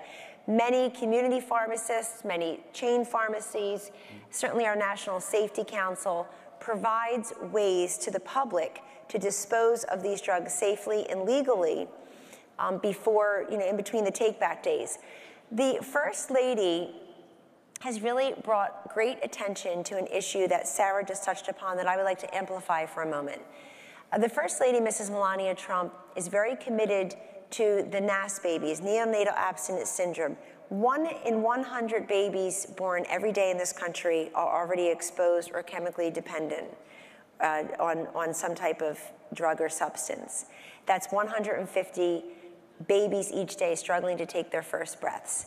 And since we already have the most pro-life president in American history, this, just thought I'd get that in there. This is a natural extension of that, is trying to help those newborns. There is more additional funding and additional awareness in the legislation that I talked about before that the Democrats all voted for in the House and the Senate. Every single Democrat that voted, and every single Democratic senator did vote, voted for that legislation, and I don't want you to forget it. The other tools that are important is for people to understand pain management need not always mean pain medication, and that we're not talking about the millions and millions of Americans, my own mother included, hi Mom, who rely upon pain medication to get through their daily lives. That's chronic pain medication. We're talking, opioids are really meant to be temporary pain relief for the collegiate or high school athlete injury, for the dental procedure. Many of the opioids prescribed to youth are prescribed because of dental procedures and for routine surgeries. We're talking about the management of temporary pain. And so what people need to do is, we're all told, know your own body, you have the right, you do have the right to say no to overprescribing. When your pain is managed, you can bring those drugs somewhere else. But I want to tell you the really great news. We don't believe that treatment and recovery stops in the doctor's office or in the treatment center. We're trying a whole of government approach to treat the whole person. So the displaced worker grant program, for example, things that we're doing with Department of Labor, the Envision Centers at HUD, private companies like, I think Mike Lindell from My Pillow is here. He set up a Lindell Recovery Center in Minnesota. Thank you, Mike. Belden Industries in Indiana. If you fail a drug test, instead of losing your job, which means you lose the pathway to recovery for many people also, instead of losing your job, Belden Industries and other employers like them will let you keep that job, but you must immediately enter a treatment program. And they're working with local community colleges, and they're working with the local health professionals. Unshattered is a nonprofit that helps women get back on their feet and helps to employ them, connect them with educational employment opportunities. So we're trying to treat the whole person. And frankly, the issue has just been ignored for many, many years, and we're not going to turn a blind eye to it. It's truly the equivalent of an airplane falling from the sky every day in American deaths. I want you to think about that, because if an airplane was falling from the sky every single day, we would all stop and say, why are the airplanes falling from the sky? So essentially the president is saying, pay attention to it that way. Join me, he is saying, in doing each of our individual small part in combating the single worst drug crisis in American history. And I want to just buttress right off of that, because Kellyanne's right. And when you talk to parents who've lost their children, I say, what is one of the biggest lessons you've learned? And they say, take away the shame. Yes. It is our responsibility to face this, because if we're too ashamed to face the truth, too ashamed to listen to our children and to listen to our family members, then the drug cartels are going to win, right? Because they are moving these narcotics in. This is not just about the pharma industry, although, you know, there's bear a lot of responsibility on overprescription, and we've heard that before. But what about the drug cartels? Sinaloa, Juarez, the China market, you know, the Russian market of fentanyl, and the movement of these narcotics into the United States. We have to say no more. You are not allowed to poison our kids. You can try, but we are going to fight you every single day. We are not going to allow you to do this. We are going to back up policies that will change this. And, you know, and then things will change. If we choose to ignore what's happening to our country, we are going to lose a generation of children. I can tell you that. I've never seen anything quite like this than when I went to the epicenter in Ohio and other states who are facing this crisis, where the morgues were so overflowing with bodies that they had to rent freezer trailers to put the children in the freezer trailers outside of the mortuary. I never saw anything like this. I never saw the way people cried and begged and pleaded for someone to just pay attention. And even those that are working undercover in the DEA, in places like Ohio. I mean, Ohio, for crying out loud, middle America, and they're saying it's being divided up by the drug cartels. I mean, the drug cartels own territory in our own country. So think about that, and think about what this crisis is doing, and think about what this administration is doing, because for the first time, we're actually seeing an administration that cares enough to do something about it and not just ignore it. With Kellyanne, there are people, no doubt, in this room at this moment who are facing this crisis in their own families. What would you say to them? Well, first, you're not alone. We see you, we hear you, and we're with you. And the we is really the whole of government approach across the federal government horizontally. But more importantly, it's the vertical approach. It's the federal, state, and local. And we don't substitute our judgment for what the healthcare providers locally, law enforcement, and the families believe is the best way to combat this crisis. The best thing you can do is break through the stigma and the silence and let people know, learn how to detect the misuse and the overuse and the abuse. And also, I think, to really raise awareness, because we've done a masterful job in this country raising awareness against drunk driving, for example, or about different types of cancer. We've raised awareness, we've raised money for that, heart disease, thank God. But this is a bigger killer now than cancer, than breast cancer, than accidents, than gun violence, all these different problems that we have, killers that we have been able to raise awareness about. And so for me, I think the number one thing to do is to make sure people know two words in our everyday lexicon, and the president has been on the front lines of doing this himself. One word is fentanyl, F-E-N-T-A-N-Y-L. And so I do talk about not biased coverage, because that's easy to see if you want, but incomplete coverage. If this country doesn't know what fentanyl is, then lots of folks are falling down on the job and not giving you the news you can actually use, information relevant to you. Chinese fentanyl. Fentanyl is an instant killer. It's the grain I talked about. It's what Sarah and others are speaking about also. But that is, 28 states have seen a massive increase in death by synthetic opioids, which includes fentanyl. And it's insidious and it's lethal. Number two, Narcan, or naloxone. The Surgeon General issued his first advisory in 13 years, and it was about making sure that naloxone is with all of us, that we know how to use naloxone. Naloxone is an overdose reversing drug, very easy to use. We're getting it increasingly in our schools, at our YMCAs, at our libraries, places where the public is traversing, and God forbid if Sarah is overdosing, any of us can take that and help reverse that overdose. It's literally saving lives. You can save a life. And finally, to understand that in dozens and dozens, most states, over 30 states or so, have the Good Samaritan law. So if somebody is overdosing, you can drive that individual, no questions asked, no liability to you. And that's saving lives, because in the past, people would just open up the car door and fire up the engine away, and the bluing corpse would roll out near the emergency room door. Now you can go to a fire station, a police station, a hospital, and that is literally saving lives. You know, in many of the fire stations across this country, those fire stations are 2, 3, 4 times more likely to receive a call to respond to a drug overdose than a fire. Yeah. So they have been learning how to help administer care, life-saving care, and do that warm handoff to health professionals. There's so much you can do in your own community, and it really begins with each of us. I think since it's the crisis next door, the solutions are next door as well. Thank you for that. Yeah, this is a crisis that we are all dealing with. Every one of our families.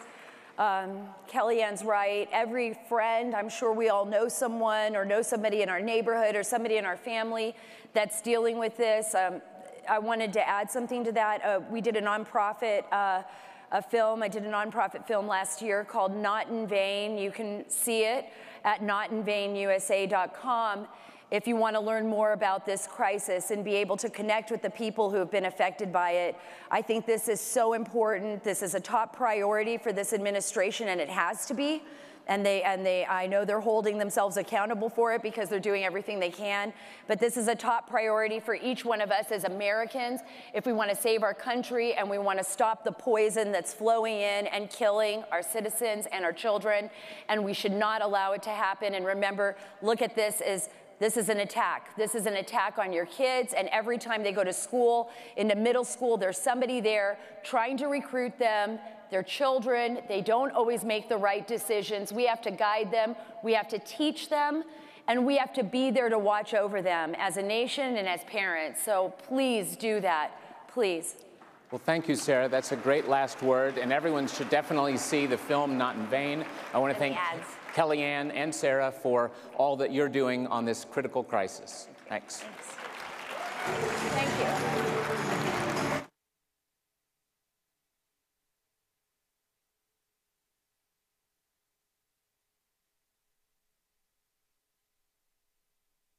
Not too long ago, 2 friends of mine were talking to a Cuban refugee, a businessman who had escaped from Castro.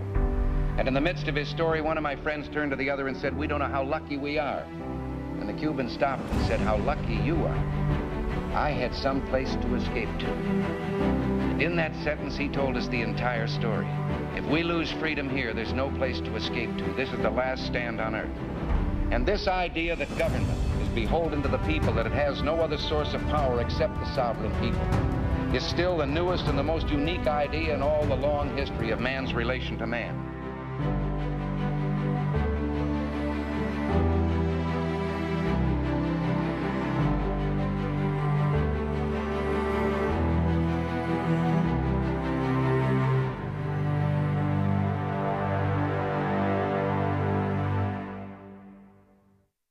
We are coming together at a crucial time in our nation's history.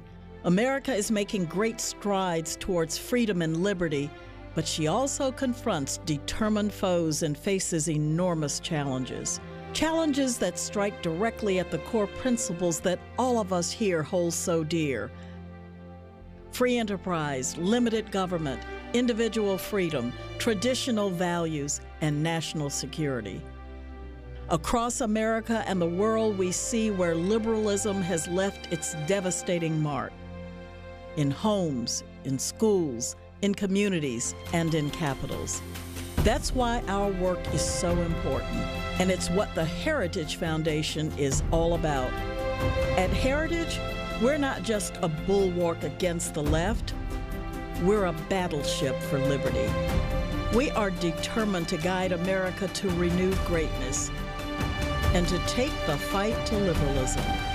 That's why I'm so proud to serve as the Heritage Foundation's president, and why I'm so honored to join with you here at CPAC in the fight for the greatest nation on earth.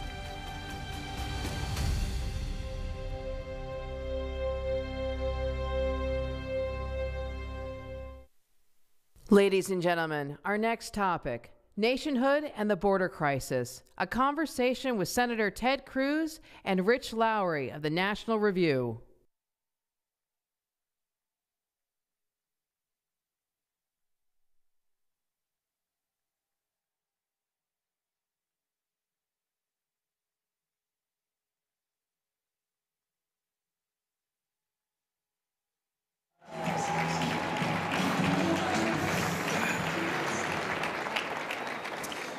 Good morning, everyone, and welcome to our conversation with the newly elected Senator from Texas, Ted Cruz. I'm Rich Lowry, editor of National Review, and as some of you might know, I've had a little bit of a complicated relationship with Donald Trump, but we had a little bit of a breakthrough, I think, a while ago. I went back to my office, and I found this brown envelope from the White House on my desk. I was very curious what this was. I opened up the envelope, and it's this ripped out copy of one of my columns that ran in the New York Post. And I consider the New York Post the nation's newspaper. More importantly, the President of the United States considers the New York Post the nation's newspaper. And this is a column I'd written about how Trump was just such a dominating political and cultural presence. There's really no escaping him, even for Republicans who want to try to. And I thought it had a lot of incisive, trenchant commentary in this column. Made no impression on him. What he focused on was the headline that the New York Post editors had put on this column, which was, "There is only Trump." And Trump had taken out his black Sharpie, circled the headline, wrote a big arrow down to it, and wrote, "Rich, so true, Donald J. Trump." So we're going to talk a little bit about nationalism and about the border crisis. And Senator, one thing that really came out of this shutdown fight and the contention over building more barrier at the border is it kind of smoked out a foundational issue where you had top Democrats, Nancy Pelosi among them, saying walls themselves are immoral. You had Democrats saying, comparing our border barrier to the Berlin Wall, the barrier of a totalitarian society meant to keep its people inside rather than people coming illegally from outside. And this raised the question, if you think barriers are immoral, what are you going to do with the barrier we have? And someone you know a lot about, Robert Francis O'Rourke, actually answered this question in an interview and said, yeah, let's break out the bulldozers and knock down the border wall we have in El Paso, Texas. What do you make of this? Look, I think there's a technical description for what's going on, which is that Democrats have gone bat crap crazy.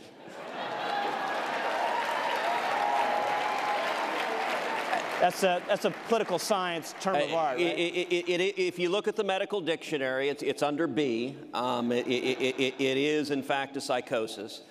Look, they're getting more and more and more extreme on every issue. Think back to the State of the Union. The State of the Union was a display of just how radical Democrats have gotten, where they embraced, they sat there embracing late-term abortion. Now, some of us are old enough to remember Bill Clinton standing there and at least claiming he wanted to see abortion safe, legal, and rare. Now, he wasn't telling the truth, but he was at least emphasizing rare. That's no longer the position of the Democratic Party. They are now for late-term abortion up to the moment of birth, or if you're Ralph Northam, after birth. I mean, that's crazy stuff. On immigration, you used to have Democrats who would say, well, yes, we should secure the border and we should have amnesty. That was the old Democratic position, and a lot of Republicans. Now, their position is, no, don't secure the border at all. Let everybody in and have amnesty. I mean, it is disconnected. And if you look at the fight over the border wall, it's important to understand it wasn't about substance. So in 2013, not too many years ago, Chuck Schumer and every single Democrat in the Senate voted in favor of 350 miles of new border wall. The shutdown we just had a month ago was over 234 miles of new border wall. Same new border wall. Now, look, I'm not smart enough to explain how you're for 350 miles of new wall, but willing to shut the government down to stop 234 miles of new wall. And at the end of the day, it's real simple. It is emotional, visceral hate. This is not based on logic. They don't have an argument. Here is their reasoning. Trump equals wall. We, the Democrats, hate Trump, therefore no wall. That's it.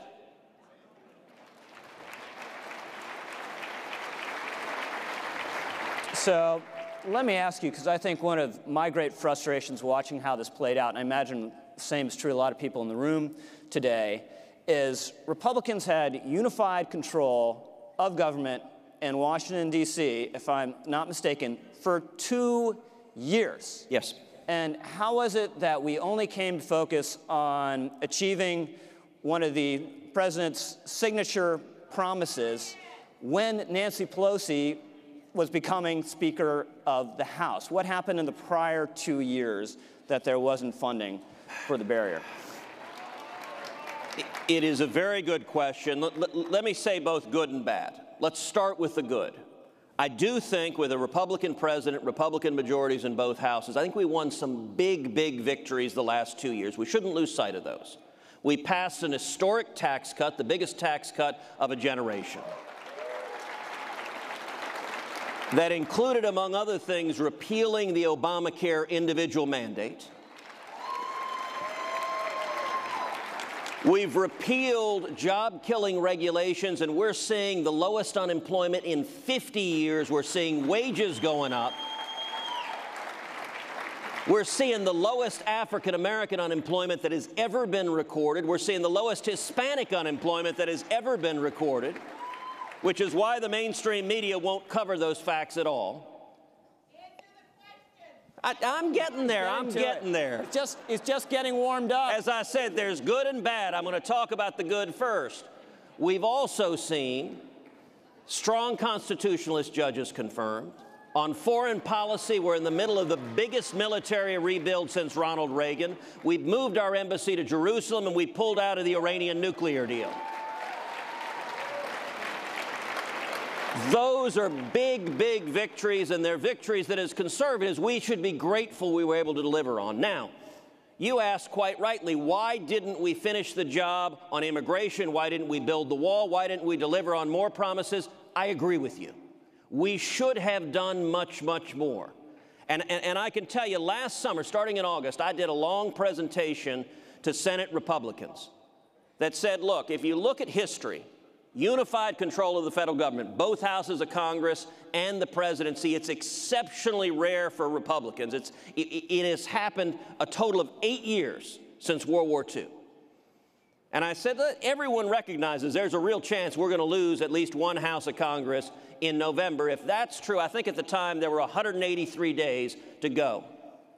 And I entitled the presentation, Carpe Diem, seize the day. If we have 183 days left to legislate, let's do that. And what I urged is let's use vehicles that the Democrats can't filibuster.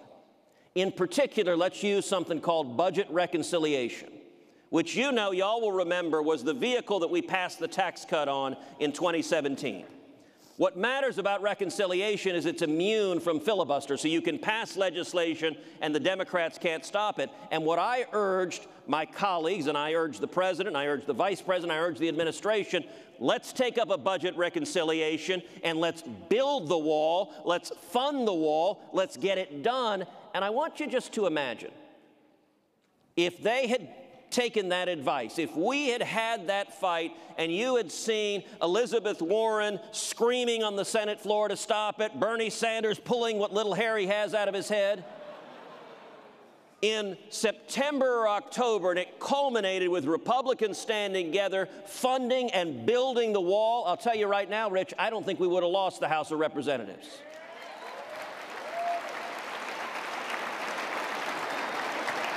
So let's dig a little deeper, because I talked about how in the border fight you saw some foundational issues surfaced. And I think the one that really is deepest here is the question whether we should have borders and the question of the legitimacy of the nation and the nation state and of nationalism. And there's kind of a loose notion out there that nationalism is something the Prussians came up with, you know, these jackbooted thugs. Well, really, in the Western world, the foundational nation, for the way we think about this, was ancient Israel. God says to Abraham, I will make of thee a great nation. And he does. And you read in Numbers, there's an enormous passage where God actually sets out the borders of Israel like he's a surveyor. It's going to go around this hill, down here, go over here. And what's so amazing about this story is there's going to be a distinct people with a distinct territory, and they never give up that idea of the nation, no matter what tragedies and catastrophes befall them.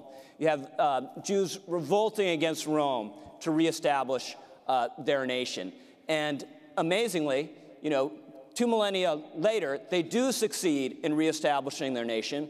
And in 1982, Menachem Begin, Prime Minister of Israel, they find the bones of some of the Jewish rebels from the last revolt against the Romans in a cave somewhere. They excavate these, they bury them with military honors, and Begin says, dear fathers, we are here in this place and we'll never leave ever again. In a nutshell, that is nationalism, that is concern for your own nation, and I'm curious, Senator, how you think about this issue that Donald Trump has brought to the fore. It's been hugely controversial. He's been criticized by the great and good all over the world, including the president of France, saying that there's something wrong with this attitude towards the nation. You know, the very opening words of the movie The Godfather are... It's a little bit later. The opening words are, I believe in America. Let me tell you, look, I believe in America.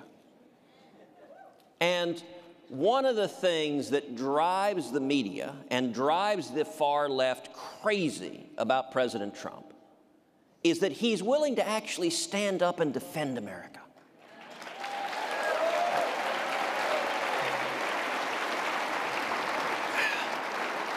There are many pathologies that afflict the left, but one of them is a fundamental embarrassment about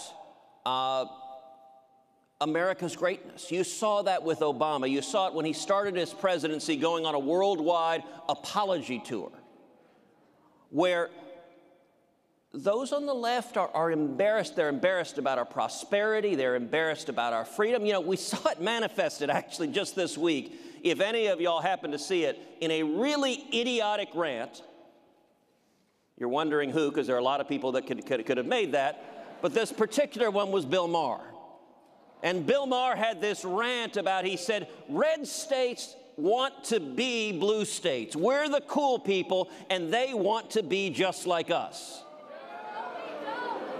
Now, let me point out it was precisely that arrogant, condescending, smug superiority that is why Hillary Clinton lost and Donald Trump won in 2016.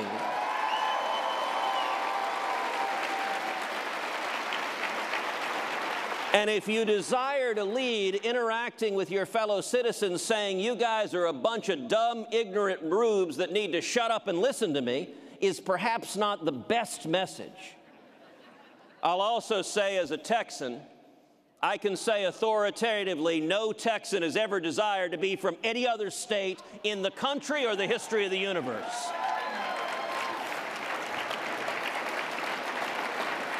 In fact, people from the blue state, California, are moving into the red state. In vast numbers. By the way, the blue states with high taxes, high regulations, their people are fleeing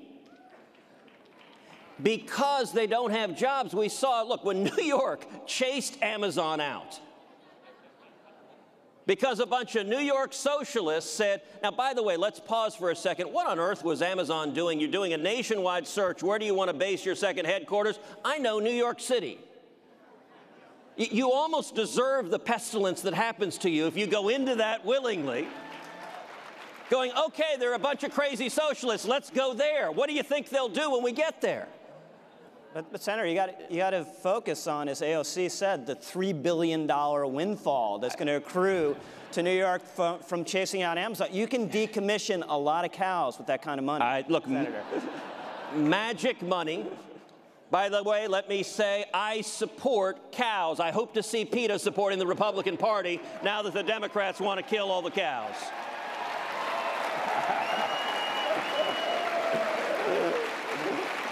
But when it comes to defending America, who we are, look, we are a nation of immigrants. My dad came from Cuba with nothing. But when you come to America as an immigrant, you come because you want to believe in, you want to be part of, you want to be an American. And I'll tell you, being the child of an immigrant makes you love and value and cherish the incredible freedom that is this country.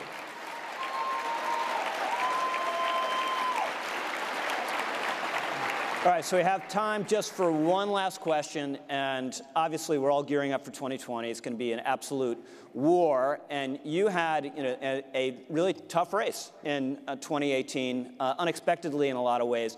How is what happened in Texas in 2018 a preview for what we might see nationally in 2020? Well, look, I think it foreshadows what we're going to see across the country. In Texas, in my reelection campaign, we saw on the other side they raised over $80 million. They outraised us 3-1. It became the most expensive Senate race in hard money in the history of the United States. Now, what does it mean to be outspent 3-1? It means, for example, our campaign had a total of 18 paid campaign staffers. Beto O'Rourke's campaign had 805. That's the differential we saw on the ground. And what the Democrats managed to do in Texas, they increased Democratic turnout more than 100%. It went from, in 2014, the last off-cycle election, it was at 1.8 million. They raised it all the way to 4 million. Now, fortunately, we turned out 4.2 million Republicans. That was the whole margin of victory. Now, what is the lesson for 2020? We are going to see the left turn out in massive numbers. They're going to flood cash. That differential is going to be the battle for the country. And so let me just close by saying the men and women of CPAC, the young people of CPAC, it's going to take every one of you speaking out, volunteering, energizing, giving money, using your voice, because we're going to see a crazed assault from the left, more unhinged than anything we have seen. Now, there's also the good news. If we turn common sense conservatives out, we can win.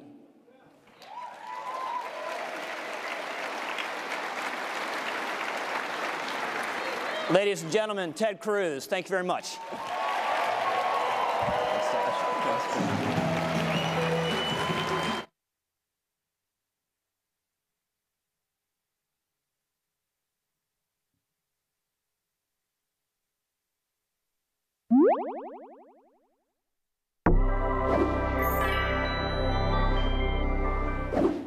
WOW is a blockchain project which aims to design an ecosystem.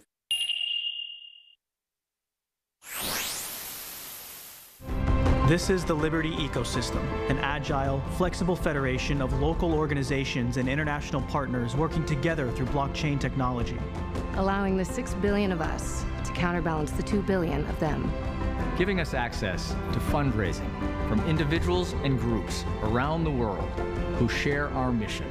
Making it more difficult for authoritarian governments to impede on local organizations like us, because there is no centralized group, no single entity to stifle. Together, we can keep the free world free. Join the movement at www.libertyeco.com.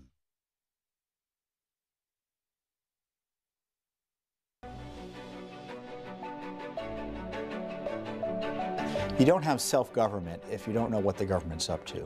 Judicial Watch has a highly skilled team of investigators and lawyers that know what questions to ask and know what lawsuits to file and how to litigate them in court. We have well over 30 federal lawsuits asking for documents about the targeting of Donald Trump, the abuses of the deep state, the Mueller special counsel investigation, other basic requests for information that only Judicial Watch is in court asking for the documents on.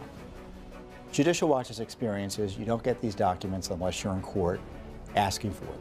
Without Judicial Watch, we wouldn't know what we know about the IRS scandal. We wouldn't know what we know about the Benghazi scandal. And Hillary Clinton's email scandal would still be secret but for Judicial Watch.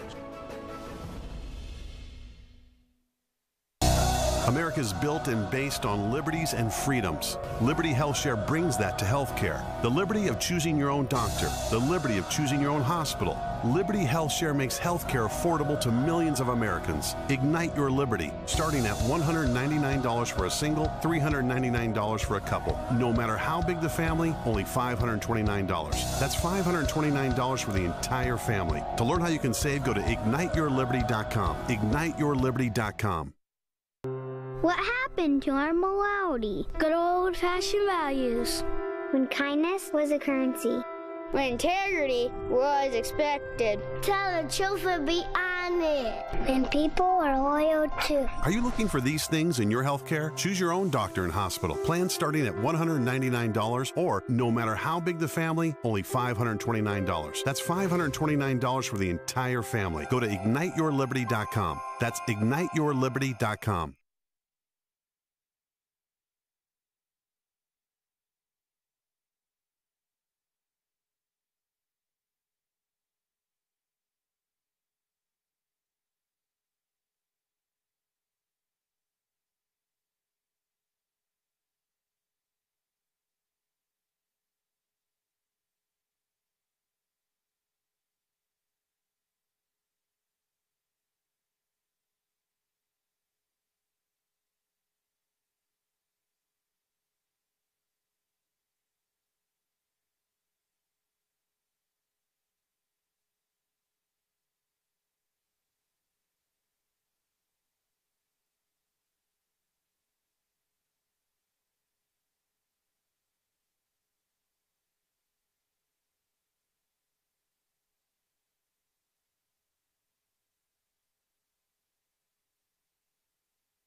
CPAC proved once again that organizer Matt Schlapp is not afraid to stir up controversy. And it seems even I made an on-screen appearance at this year's conference. Oh, breaking news. Donald Trump directed him to make contact with the Russians. Yeah! But that bit of so-called news wasn't exactly true. I just hope my hair looked good. Did he look good? Fabulous. Show me the Democratic ad, the 30-second ad on Russian collusion. They didn't run it because you know what? The American people are over this. There is no case here. It's the Democrats who are going after Brett Kavanaugh because he'd be the fifth vote. Okay, it's a slur. It's a disgrace. It's all one after the other, perfectly timed. That is strange. That's outrageous. First of all, How outrageous is it really? It's really outrageous because of the coordination. They had a whip count on where different cabinet secretaries were on potentially removing the President of the United States from office. This is a disgusting abuse of power. Let me agree with you. We could do it at the same volume. I think... Am I talking too loud? I know Matt likes to create a world that is sort of fictional. Quit saying I'm a liar, Matt. I've never called you a liar, Matt. You did in the first segment. No, I did not. I said if you drank truth serum, you would actually admit what the clever way of calling me a liar. We're sitting here in privileged positions because we are white Americans. We know that we are socioeconomic. Deny your privilege absurd. all that you want. I find that the silliest argument I've ever heard. You're suffering credibility because they feel like you have it against this president and against conservatives. The president is driving them down. No, when Jim. You have to own it yourself. You have to own your own actions. Look at the poll for how the American people view the news media. You're at the cellar. So That's it's on the rise. unfair. Actually, their opinion in the news media is on the rise. Matt Schlapp, I'm going to have to leave it there. On the rise? Well, that's Matt quite an Schlapp, accomplishment. Congratulations. Thank you very much. They act like they're better. They act like they're the truth tellers. Yeah. And was he trying to get information in order to pass it back to the United States government? Was he doing those three things? Hey, Matt. Why don't you, come on, let's go both ways. Let's do it. Hey, Matt, this is what blows my mind. Hold on, Matt, as you know, I ask the questions of you. Call it out. Sure. Just say, look, this was over the line. What I'm asking you is if Will you call it out? Hey, Matt, I ask the questions here. I'm going to play Matt to Matt. You should enjoy that. Here's something you said on Lou Dobbs we also wanted to press you on. Do you watch Lou Dobbs? Take a look. You watch Lou Dobbs? Watch it. This is Join good, me. Ari. Take a look. This is good. I am a pro-immigration Republican. I do not support. Sound like that. I don't support. Well, maybe you should meet my wife. They're trying. I think that the point of all this. No, because I think that the larger issue here is the fear mongering. The fear mongering. Is that on what? The fear mongering. There's no fear-mongering. Yes, Is there 4,000 people trying to come to our country illegally or not, Allison? Is that fear-mongering? Is that true? I don't know. You are not open to anything that you don't agree with. Then why am I on your show? Because you want the platform. Why am I here? I'm coming on your show because I believe in my heart that if we can't talk to each other, yes, I'm a conservative, but if we can't talk to each other on these platforms, our democracy is doomed.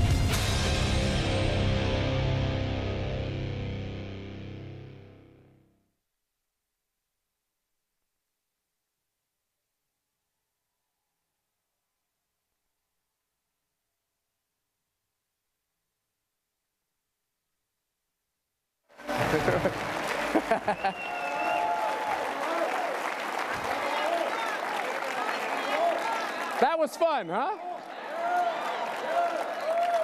All right, that puts me in a good mood.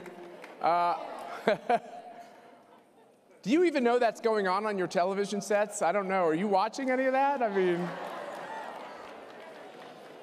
we are so overjoyed that you all are here. Would you just look around this room, standing room only, once again?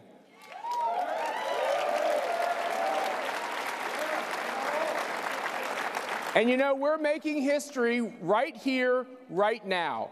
As you've seen, we have 3 satellite CPAC sites in Colorado, in California, and in Virginia, because this room is simply not big enough to hold all the people that want to be part of this movement.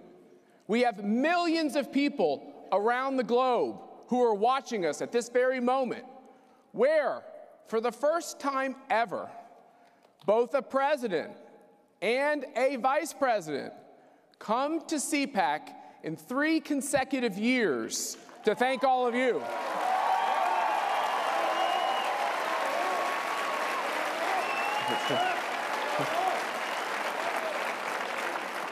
And why is that? It's really not a secret. You're the heart and soul of this movement.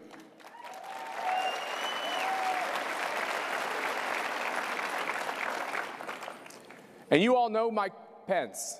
In Mike Pence, we have a steady, tested, and committed vice president.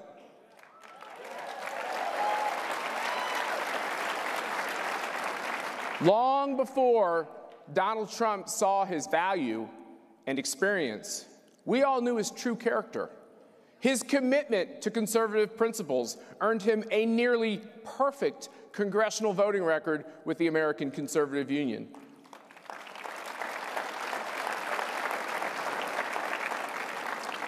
He's a man of deep faith, committed to his family. He's always been in our corner, and we are proud to have his back.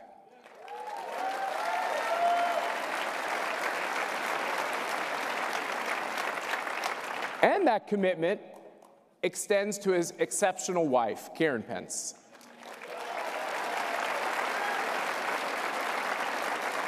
And we're honored to have her join her husband here today. She's a mom, she's a wife, and she's a teacher, and we love our second lady.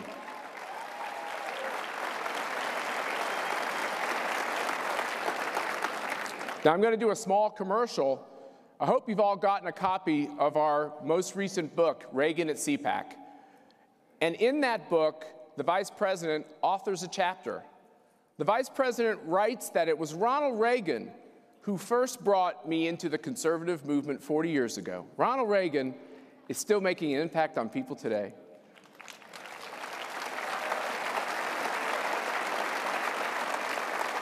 The Vice President goes on to say in this chapter that the smart set in Washington mocked and dismissed Reagan. I guess Reagan might have been the first deplorable.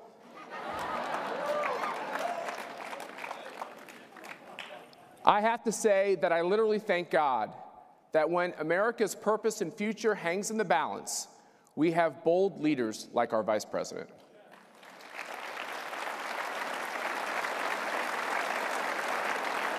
And he honors all of us with his presence. So at this moment, I get the privilege to introduce to you the Vice President of the United States, Mike Pence, and Karen Pence.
Well, thank you, Matt, and hello, CPAC.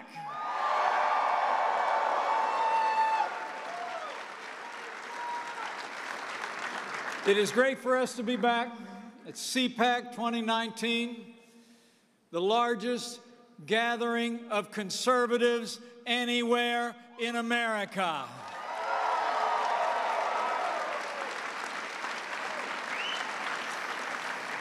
Thanks for coming out. And I'm honored to be joined here by thousands of conservatives in our nation's capital, but I also want to give a shout out to all those great conservatives watching across this country, especially all of our friends joining us live from Lynchburg, Virginia at Liberty University. I'll see you in May.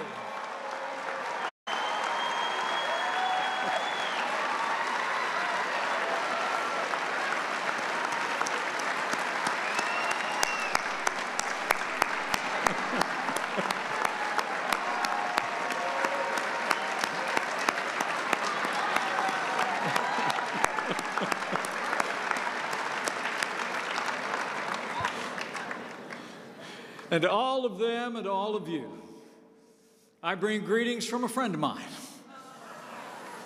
a man who restored American leadership at home and abroad, and a man who can't wait to be with you tomorrow. I bring greetings from the 45th President of the United States of America, President Donald Trump.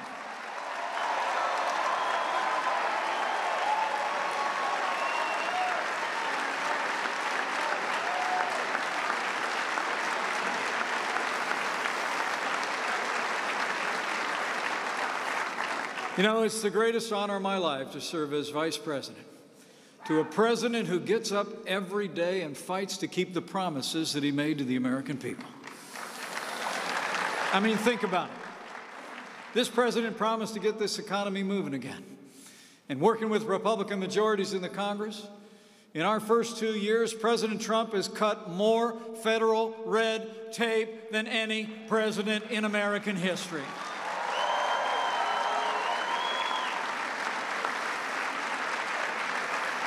We've unleashed American energy, and now the United States is the largest producer of oil and natural gas in the world.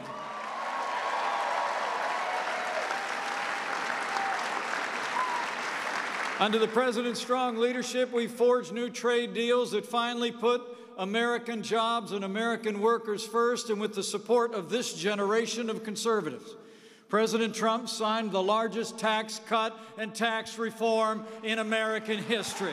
That's promises made and promises kept.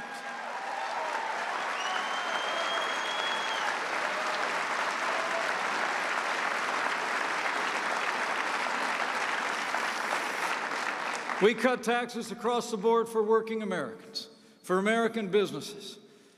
And we cut out the core of Obamacare. The individual mandate is gone.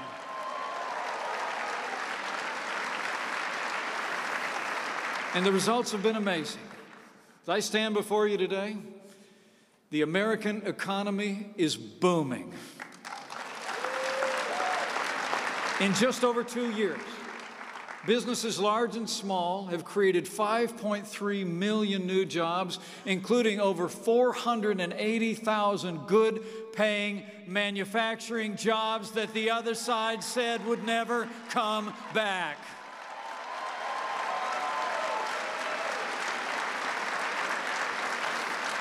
Unemployment has hit a 50-year low, and more Americans are working today than ever before in the history of this country.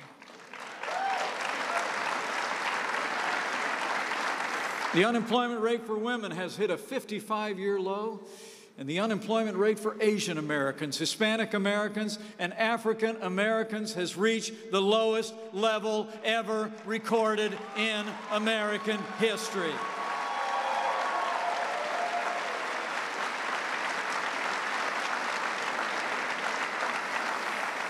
And the wages of working Americans are rising at a faster pace than they have in more than a decade. Under President Donald Trump, working Americans are winning again. The forgotten men and women of America are forgotten no more.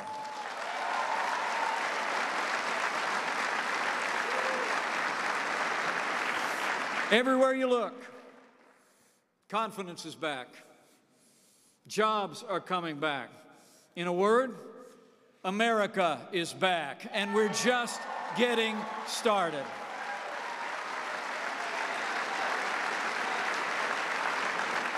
But for all the progress we've made, President Trump has no higher priority than the safety and security of the American people.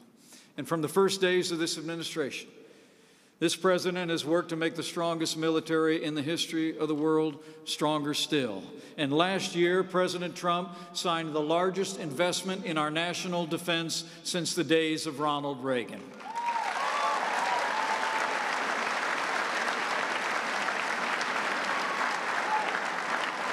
We're modernizing our nuclear arsenal, updating missile defense, and before the year is out, President Trump will launch the 6th branch of our armed forces, the United States Space Force.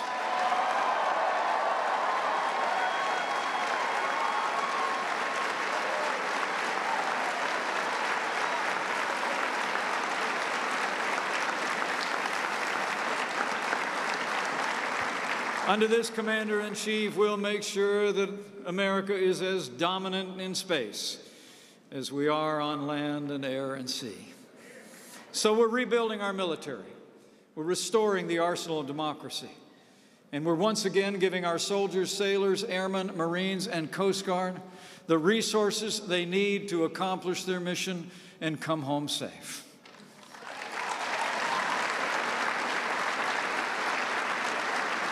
And we're also standing with our veterans and all the men and women who have worn the uniform of the United States, and we restored accountability to the VA. We're finally giving our heroes access to the world-class health care that they earned in the uniform of the United States. Veterans' choice is here.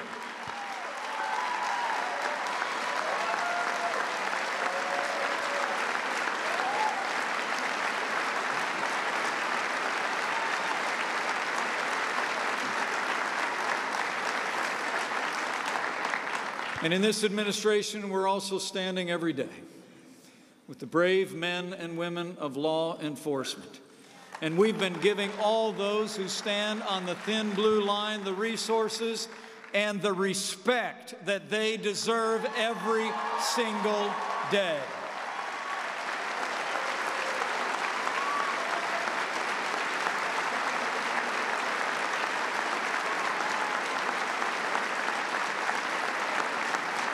And that includes the courageous men and women of Customs and Border Protection who put their lives on the line every single day.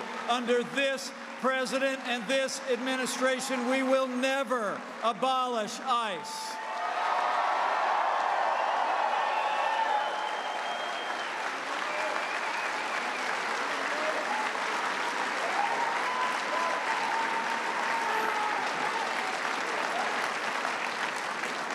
You know, as the president has said many times, if you don't have a border, you don't have a country. And since day one of our administration, we've been working to remove dangerous criminals from our streets in record numbers, enforcing our immigration laws and working to secure our border. And we've already started to build that wall.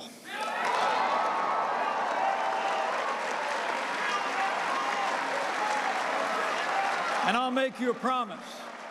Before we're done, we're going to build it all.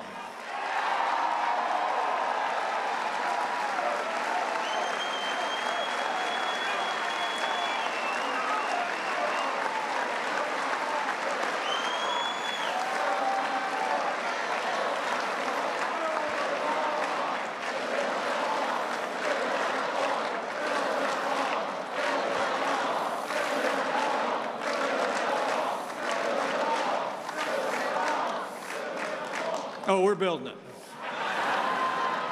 As the president often says, don't worry about it. Make no mistake about it, folks. No matter what you hear from the Democrats and their allies in the media, We have a crisis at our southern border. And it's like nothing we've ever seen before. For the first time ever, the majority of illegal immigrants coming into our country are unaccompanied minors and families. Families that are being exploited by drug cartels and human traffickers, encouraging them to make the long and dangerous journey north at a great financial price and often at a great price to themselves and their safety and well-being. You know, when President Obama in 2014 said we had a humanitarian crisis at our southern border, 120,000 minors and families crossed our border illegally. Last year, there were 145,000. And in the last 4 months alone, more than 120,000 unaccompanied minors and families have been apprehended at our southern border. Now, Democrats want to say it's a manufactured crisis, but the only thing that's manufactured is their outrage.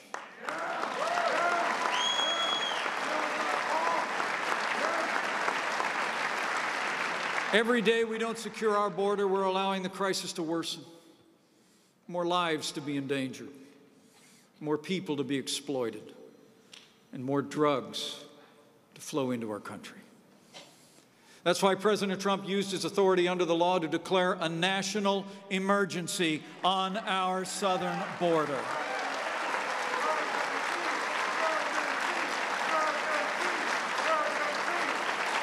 But now Democrats are trying to stop the president from exercising the authority that the Congress gave him to address this real crisis. So today, we call on every member of Congress, stand up for border security, stop playing politics with the security of the American people, and stand with President Trump for a stronger and safer America.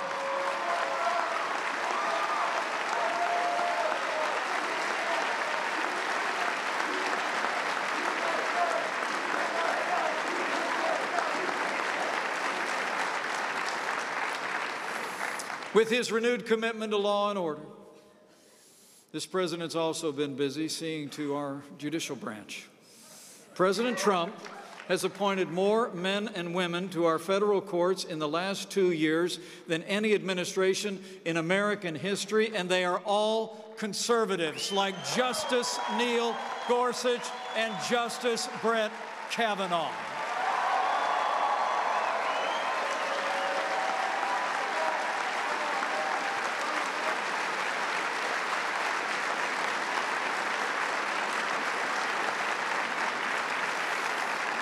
And they're conservatives who will uphold all the God-given liberties enshrined in our Constitution, like the freedom of speech, the freedom of religion, and the Second Amendment right to keep and bear arms.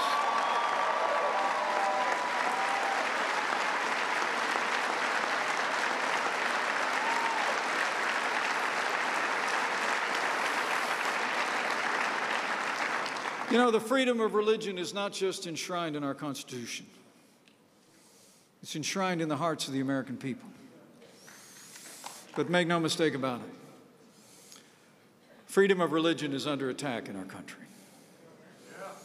Lately, it's actually become fashionable for media elites and Hollywood liberals to mock religious belief. My own family recently came under attack just because my wife, Karen, went back to teach art to children at a Christian school. Let me say before all of you, I couldn't be more proud of my wife.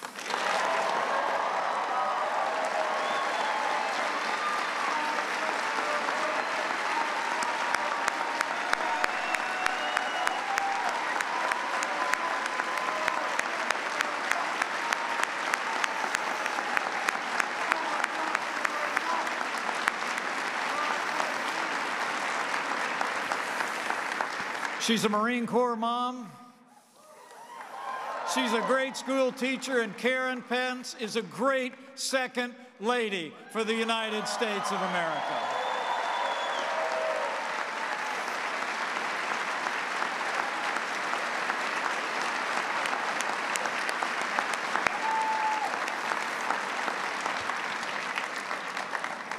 But let me be clear on this point.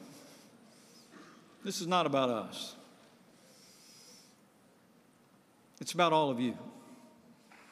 It's about the sincerely held belief of millions of Americans who cherish their Christian faith and Christian education. And so I'll make you a promise. Under this president and this administration, we will always stand with people of faith. We will always defend the freedom of religion of every American of every faith. So help us God.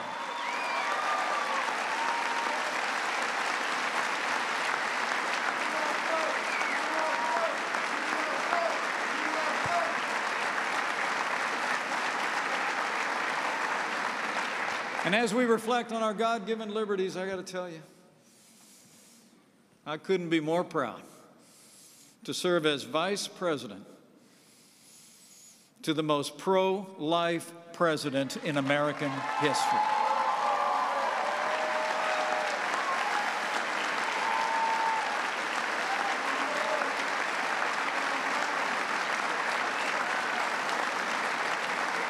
Since the first days of this administration, President Donald Trump has stood without apology for the sanctity of human life. In one of his very first acts, the president reinstated the Mexico City policy preventing taxpayer dollars from funding abortion or abortion providers around the world. And here at home, President Trump signed a law to allow all 50 states to defund Planned Parenthood.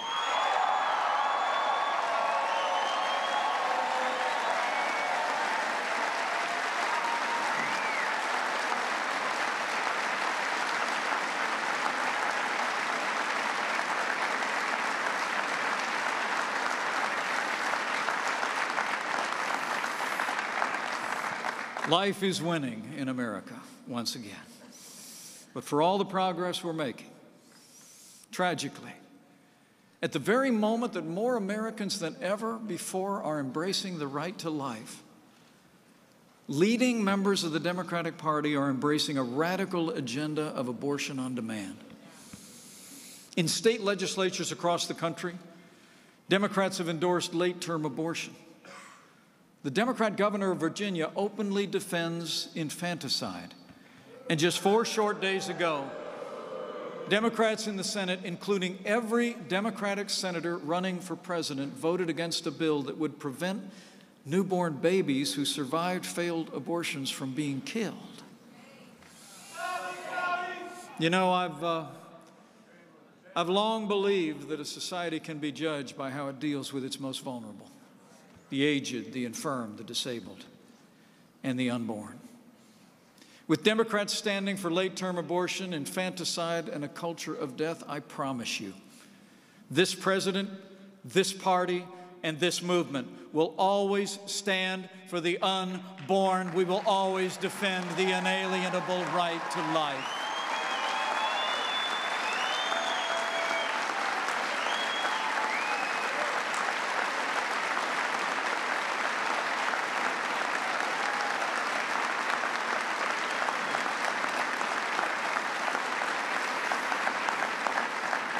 So we've restored American strength and security at home.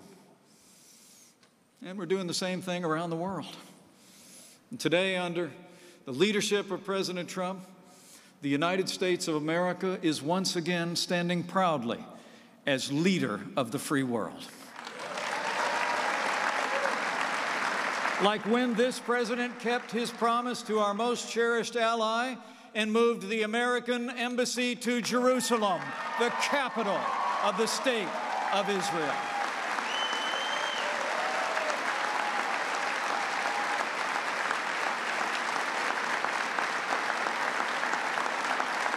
So we've stood with our allies,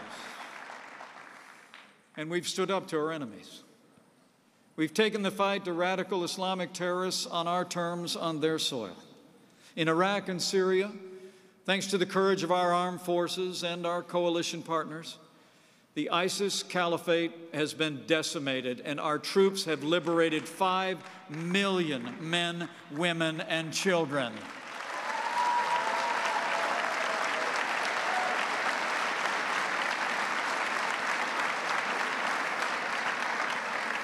to see the extraordinary progress they've made in liberating millions from the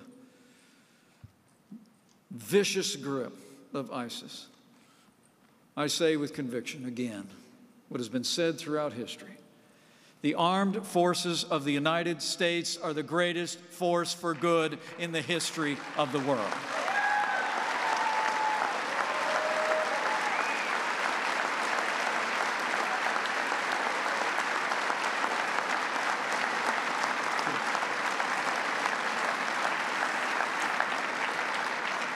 At this very hour along the Euphrates River, the last mile of territory where the black flag of ISIS once flew is being captured. And in the wake of these gains, President Trump has announced that the United States will begin to hand the fight off to our partner and bring our troops home. But be assured of this, we will keep a strong presence in the region. We will get our allies to do more in the fight against ISIS, and together we will hunt down and destroy the remnants of ISIS wherever and whenever they rear their ugly head, so they can never threaten our people or our allies again.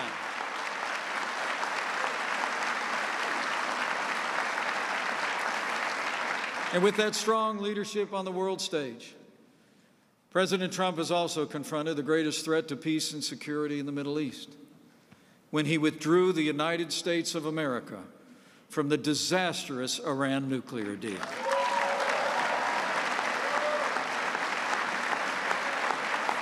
The Islamic Republic of Iran is the leading state sponsor of terrorism in the world. Iran supports terrorist proxies, fuels conflicts in the region, plots terrorist attacks on European soil, and openly advocates the destruction of the State of Israel.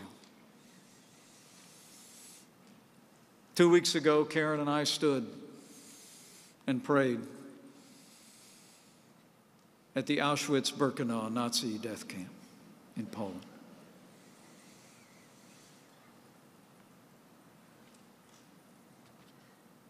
The history of that time must never be forgotten. We mourn with those who mourn and grieve with those who grieve.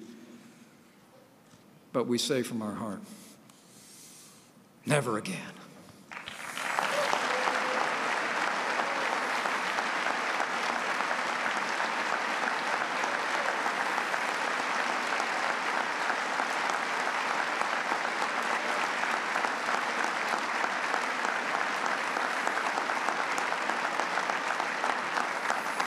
As we stood in that place, I thought, when authoritarian regimes breathe out vile anti-Semitic hatred and threats of violence, history teaches we must take them at their word.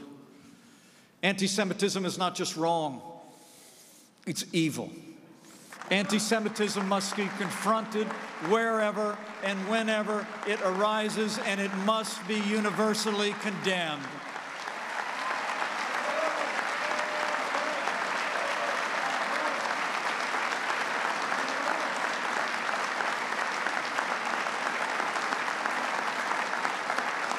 The Iranian regime openly advocates another Holocaust and seeks the means to achieve it.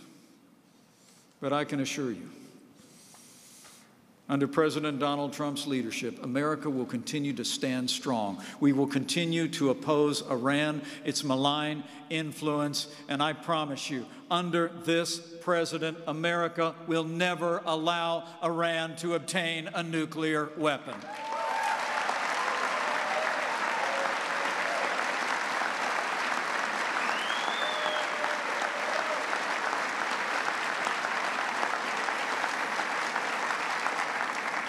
So as the world has witnessed over the last 2 years, under this president, the United States will continue to seek every opportunity to achieve peace, even as we stand strong on the world stage. We'll approach every challenge with our eyes wide open. President Trump deals with the world as it is, not as we wish it would be. And the truth is that effort for peace been nowhere more evident than in the progress that we've made in the Indo-Pacific over the last 2 years. It's remarkable to think that when I stood at this podium 2 years ago, North Korea was engaged in regular nuclear tests, launching missiles over Japan, threatening the United States and our allies.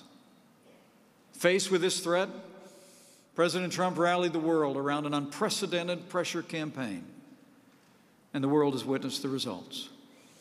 No more nuclear tests, no more missiles being fired. Our hostages are home, and Karen and I had the privilege to be present in Hawaii as the remains of our fallen Korean War heroes began to be returned to American soil. Thanks to President Donald Trump, our boys are finally coming home.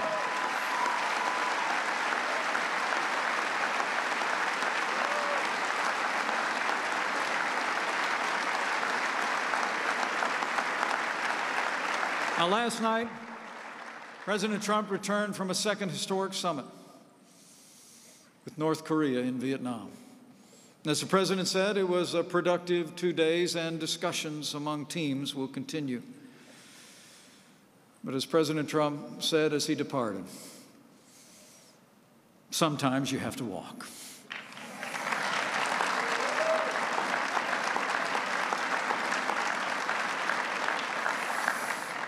And I can assure you, after decades of failure with North Korea, under President Trump's leadership, America will not repeat the mistakes of the past. We will keep seeking peace. But for the sake of our security, the sake of the people of the Korean Peninsula, President Trump will stand firm until we achieve the complete denuclearization of North Korea.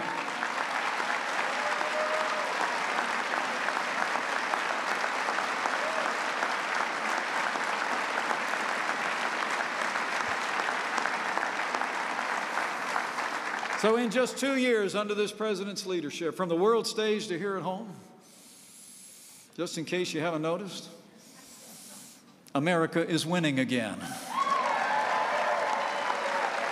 And I don't know about the rest of you, but I'm not getting tired of it. But to keep on winning, my fellow conservatives, we have a choice to make in the next 20 months. Will we re-elect a president who's making America great again for 4 more years? Or will we let the Democrats take America on a hard left turn and lose all the gains that we fought so hard to make? There you go. You know, America was founded on a simple idea. And that idea is freedom. But over my lifetime, the support for liberty, a strong national defense, free enterprise, inalienable rights has principally fallen to our party and to this movement. Today, Democrats openly advocate an economic system that has impoverished millions of people around the world. Under the guise of Medicare for all and a Green New Deal, Democrats are embracing the same tired economic theories that have impoverished nations and stifled the liberties of millions over the past century.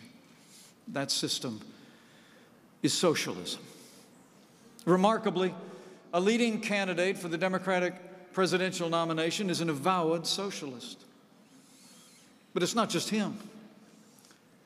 Bernie's been joined by a chorus of candidates and newly elected officials who have papered over the failed policies of socialism with bumper sticker slogans and slick social media campaigns.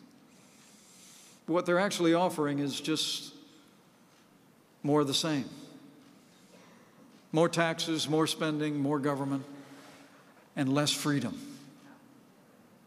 It was freedom, not socialism, that gave us the most prosperous economy in the history of the world. It was freedom, not socialism, that ended slavery, won 2 world wars, and stands today as the beacon of hope for all the world.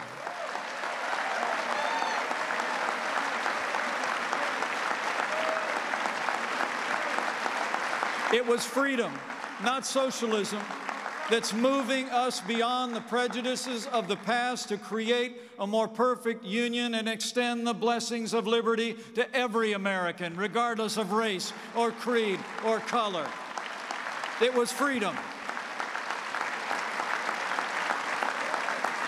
And it was freedom, not socialism, that gave us the highest quality of life, the cleanest environment on earth, and improved the health and well-being of millions around the world. It was freedom.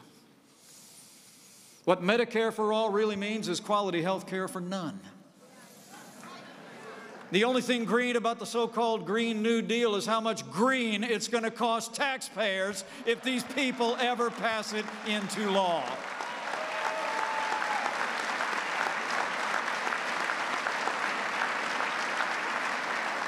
You know, Margaret Thatcher probably said it best. The trouble with socialism is that you eventually run out of other people's money.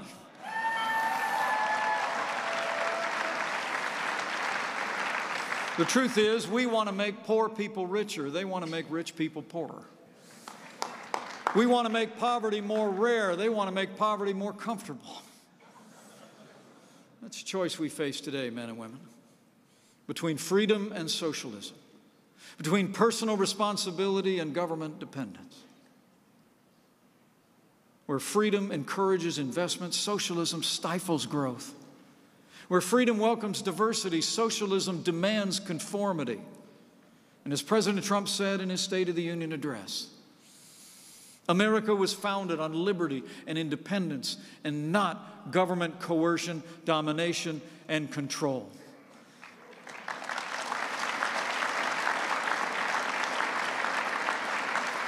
The moment America becomes a socialist country is the moment that America ceases to be America. And as the President said 24 days ago, so we must say with one voice, America will never be a socialist country.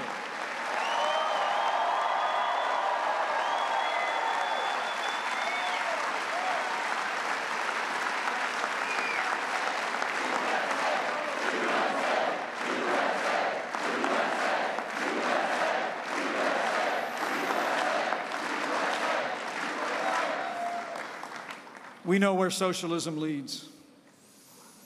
You want socialism? Just look at Venezuela.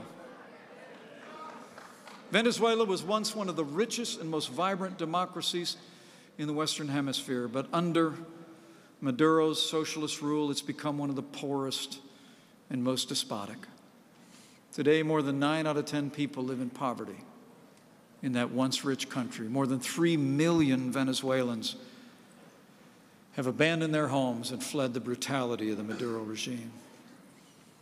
But the struggle in Venezuela is between dictatorship and democracy.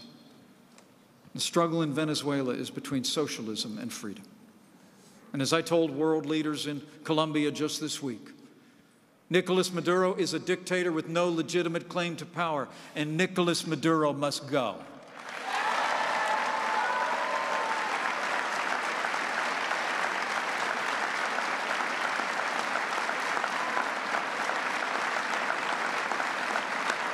The truth is, Venezuela needs what America has.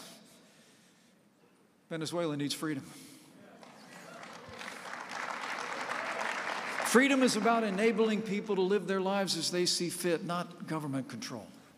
Freedom produces more and better goods than any system in any other place and time in American world history. Freedom is more generous, more helpful, and more humane than any other social or economic model ever attempted, because it's the only philosophy that respects the dignity and worth of every single life and sees every man, woman, and child as made in the image of God. That's freedom. That's our heritage.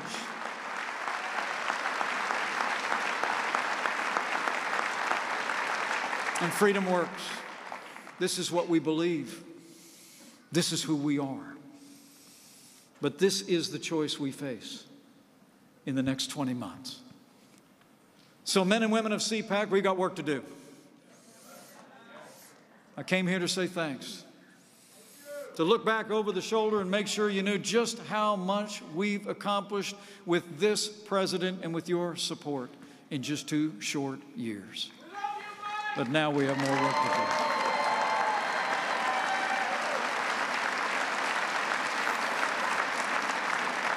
But now we have more work to do. Just as we did in 2016, 20 months from now, the American people are going to face a choice once again. You know, 2 years ago in Poland, President Trump declared, and I quote, "The fundamental question of our time is whether the West has the will to survive." As we gather here today, we must ask our movement the same question. As the President went on to say that day, in his words, do we have the confidence in our values to defend them? Do we have enough respect for our citizens to protect our borders? Do we have the desire and the courage to preserve our civilization? Looking out across this room, looking out across this great movement, I know we do.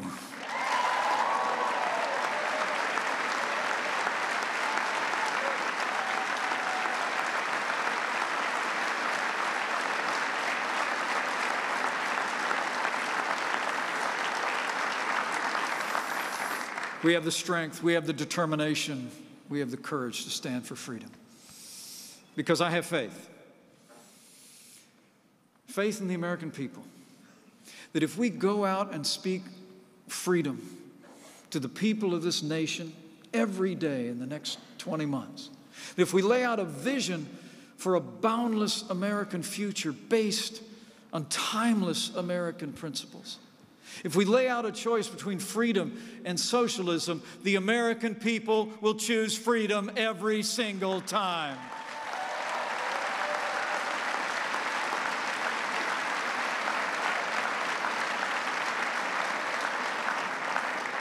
The President and I both know that if we hold the banner of freedom high, if we put into practice those words of Scripture inscribed on the Liberty Bell, to proclaim liberty throughout all the land and unto all the inhabitants thereof, the American people will rally to our cause once again.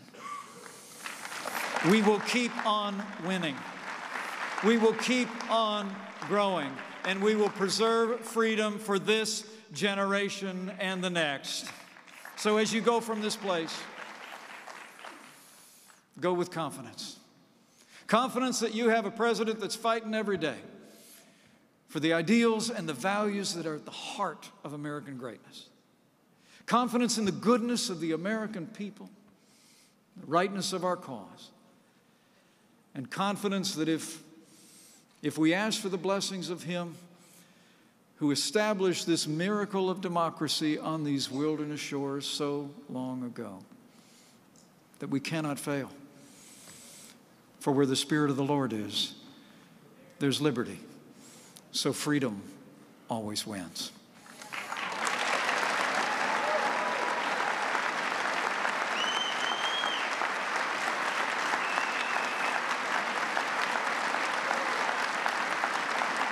So men and women of CPAC, it is great to be with you today. The time's a-wasting. We've got work to do.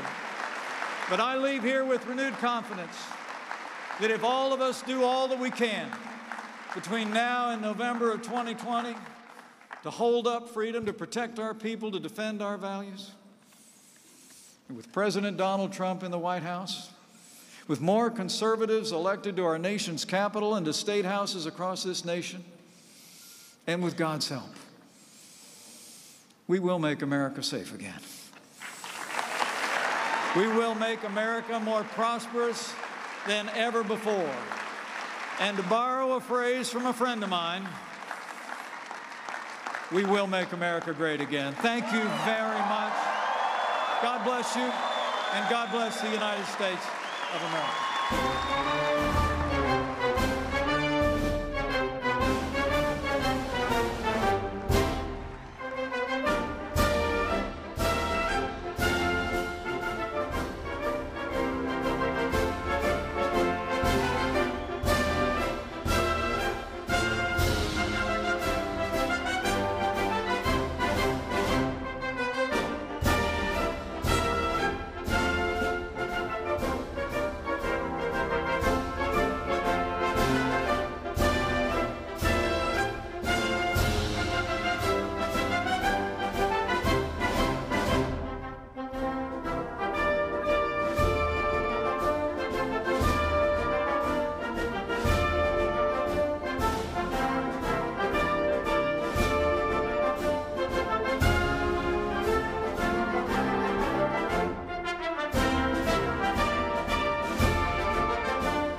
And now, live from our CPAC stage at Liberty University, please welcome from Liberty University, Jerry Falwell Jr., and from the Trump Organization, Donald Trump Jr. I've got a great song. You just won't believe it.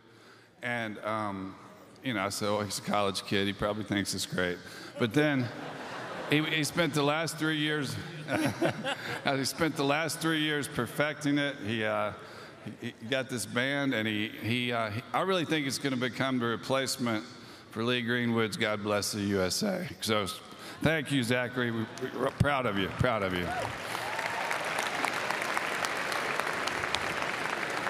All right, we have with us today Donald Trump Jr. He's a Trump Organization Executive Vice President. Charlie Kirk, who you've heard from before, founder, president of Turning Point USA. And right now I'm going to throw to a video about Donald Trump Jr.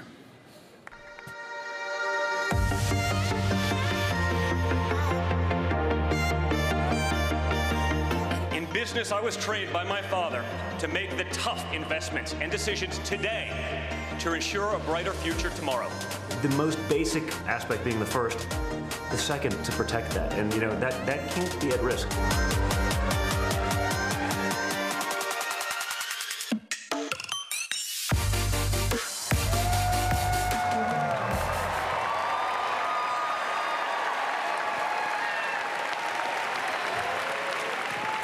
Failed to mention the two most important people on the panel, my wife Becky and Kimberly Guilfoyle. She's the vice chairwoman of America First Policies and America First PAC.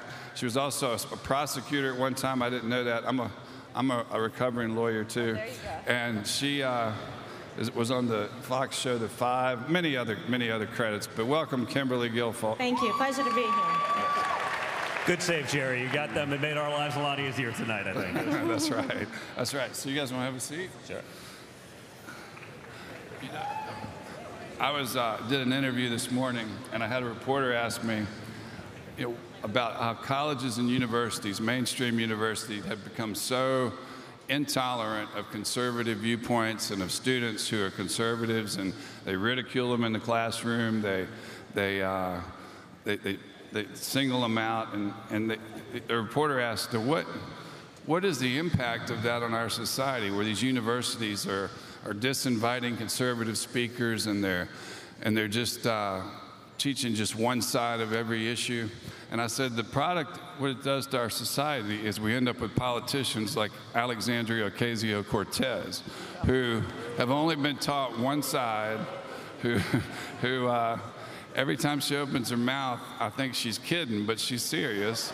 And true story. And she actually said this week that people your age should reconsider having children because of global warming.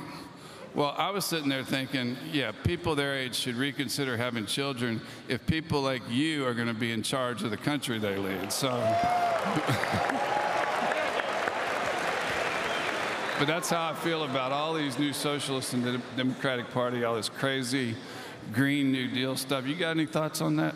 Listen, I mean, the whole thing, you know, when I read about the Green New Deal, you know, and what's worse about the concept is you had a cost of $93 trillion. Now, we don't talk about that as anything big, but that's more than 4 times our national debt. That's literally 14 times what the U.S. government takes in revenue on an annual basis. So think about that. If you spent nothing on anything else other than trying to achieve the Green New Deal, the U.S. could put all of its money towards that for 14 years. It's just nonsensical. But what's perhaps worse about it, Jerry, is that every mainstream leading Democratic socialist candidate for the presidency of the United States is buying into this, saying, oh, it's a great investment. It's wonderful. This will pay for itself, especially the part about the people who don't want to work. We're going to take care of them too, because, you know, it's just insanity. And it goes to show you that no one here making trillion-dollar decisions, and no one on that side, has any understanding of finance, of what goes into making money. They're all just preaching some sort of leftist crazy theory. And it doesn't work. It's failed over and over again, but this time it's going to be different, Jerry. This time it's going to be different. $65,000 per household every household in the United States for 10 years. I think it's actually 650. No, that's over 10 years. Oh, over 10 years, yeah. Okay. Yeah. And so it's, I mean, a lot of families don't make $65,000. So it's just unbelievable to me that I think it's good, though, that that's the direction the Democrats are going. That's going to make it pretty easy in 2020. As do I. I mean, listen, I come from New York City, not exactly a bastion. Well, I'm actually surprised. I was going to say not exactly a bastion of conservative thought. But there was a time you grow up with enough people from the other side, you're able to engage, you're able to have conversations, and, throughout my life, I would have been able to put the shoe on the other foot, taken sort of the more liberal stance and argued it against a conservative and done so reasonably effectively. Mm-hmm. I can't do that anymore. Mm-hmm. I mean, if the last week probably hasn't shown us that more than anything, again, whether it's Green New Deal, whether it's, frankly, the post-term abortion issue, I mean, this isn't, anywhere else in the world at any other point in time in history, what the governor of this very state said was called murder. That's not, this isn't women's health care. If the baby is born and it's alive, the woman is no longer at risk. The major part of the counter-argument is totally off the table. It's about control. And so, when I see them doing this and jumping the shark and taking an extreme point and then just, blowing that out of the water and going that far left, I think what the other side has done, and it's a big mistake, is they took 2016 and said, oh, you know what we really screwed up? It wasn't that we had the most unlikable candidate perhaps in the history of the world. It was that we need to be much further left and we have to go as crazy as possible because that's where America is. And they're not. Kimberly, as a mother, you and I are both moms, and I'm a grandmother now. What did you think about what the governor said? Could you absolutely imagine anybody doing that to your child? Yeah, I think it's reprehensible, and you saw that we called for him to leave office and resign. I'm shocked he hasn't. He's completely reckless in terms of his disregard for the sanctity of life. I fought my life as a prosecutor and prosecuting crimes that were committed against children and against women, and in particular homicide cases where if a woman was pregnant at the time and killed in a vehicle, you would get 2 counts of homicide. So how is it that then when a child is actually born, someone could take a life? That is murder. That's flat out simple. So that's what the Democrats want. That's the choice you have on Election Day. I think that one issue could be so defining in terms of who you choose and who you stand for. And quite frankly, Don, your father, President Trump, has been the biggest supporter of pro-life and of religious liberty and freedom. And God bless him, because he has exceeded all the expectations. I knew that he would do this, and with phenomenal Supreme Court picks that will make sure that the sanctity of life is preserved, is protected in this country. And we see it now with 2 additions that he made with Gorsuch and Kavanaugh. So we thank him for that. It seems like they care more about animals and animal rights than they do children rights. And where does that lead? Baby rights. And where does that lead? That's because cows fart. Yes. Oh, God. That was a serious point in the Green New Deal. So yes. We've got to stop that. But where does that lead when you're willing to murder a baby? What about if your parent or your grandparent gets old and they become a pain and a burden? Does that mean we start euthanasia? Exactly. Where do you draw the line on it? It's completely immoral. Downward spiral of just plain, flat-out murder. Yes, it's completely immoral. And for the Fox News Channel, I did a documentary on the Philip Gosnell, Dr. Gosnell trial that happened in Philadelphia, and he was a butcher. He was brought to justice. I sat in the courtroom and watched about what was happening here and the cases that he took on that were the exact same that the Democrats are supporting, which was murder of children, innocent babies on the table. And it's so reprehensible to think that in this country there are people that could even advocate for that type of thing. It's something that we really have to take a stand on, to choose life, to be able to support and protect these children. They are innocent, they deserve our passion and our protection, and we must fight for their ability to live. Becky, explain why that issue hits home so closely for us recently. Yeah, that's what I said. We 3 weeks ago tomorrow, we had our second granddaughter. And like I said a few weeks ago, yeah, and her name is Reagan. How presidential is that? Beautiful Reagan Elise. I lobbied for Trump, but it was a little too soon, maybe, so we'll see. Trump is not the most feminine name, but we can make it. Hey, you know, but neither is Reagan, we're going to take a page out of the liberal playbook. It doesn't matter. You know, it doesn't matter. We can identify how we want. Oh, by the way, she is a daughter. She's our granddaughter. And we're raising her as a girl. She's beautiful. We're not letting her have a choice. She's what God designed. There will be outrage tomorrow that you decided for her. God makes the choice of what the babies are going to be, and God decided she would be a girl. You don't have to raise them as a girl. She's got a little baby doll right under her arm every second. Yeah. And when my boys always had guns in their hands, so we didn't. That's not something. Hashtag me too. That's not something you teach them. That's something they're born with. But as far as those cows you mentioned, I've got 100 cows. You just let Alexandria Cortez show up at my house and try to take my cows away. Yes. I love cows, Jerry. They're delicious. Charlie, you have to share your mic. Oh, you got a mic. Yeah. Tell us what do you see is going to happen with the Mueller investigation, and what's going to happen after that? What's going to be the fallout? And the Mueller investigation is a taxpayer-funded revenge campaign against this president who won a historical election that they didn't expect. That's all this is. If this was actually about Russian interference in our election, he would be looking into Hillary Clinton selling our uranium to Russia in exchange for speaking fees for her and Bill Clinton. $500,000 in speaking fees for a 30-minute speech. She's not that good of a speaker. You don't get $500,000 from a Russian bank because you're Hillary Clinton. You do that for a pay-to-play scheme to sell our uranium to Russia. If it was really about Russian interference, they'd be investigating, how about the Podesta brothers for their lobbying that they did for countries all throughout Eastern Europe? But it's not. Instead, it's how do we go after the Trump family? How do we go after the president? How do we go after anyone in the orbit? Because we are angry that we lost the election. We were surprised by it. There's angry Democrats, including Andrew Weissman, who's running this investigation. They have total roaming authority. Should have been ended a long time ago. But you know what? There was no collusion. It's a complete and total lie. It's gonna backfire on them tremendously and publicly.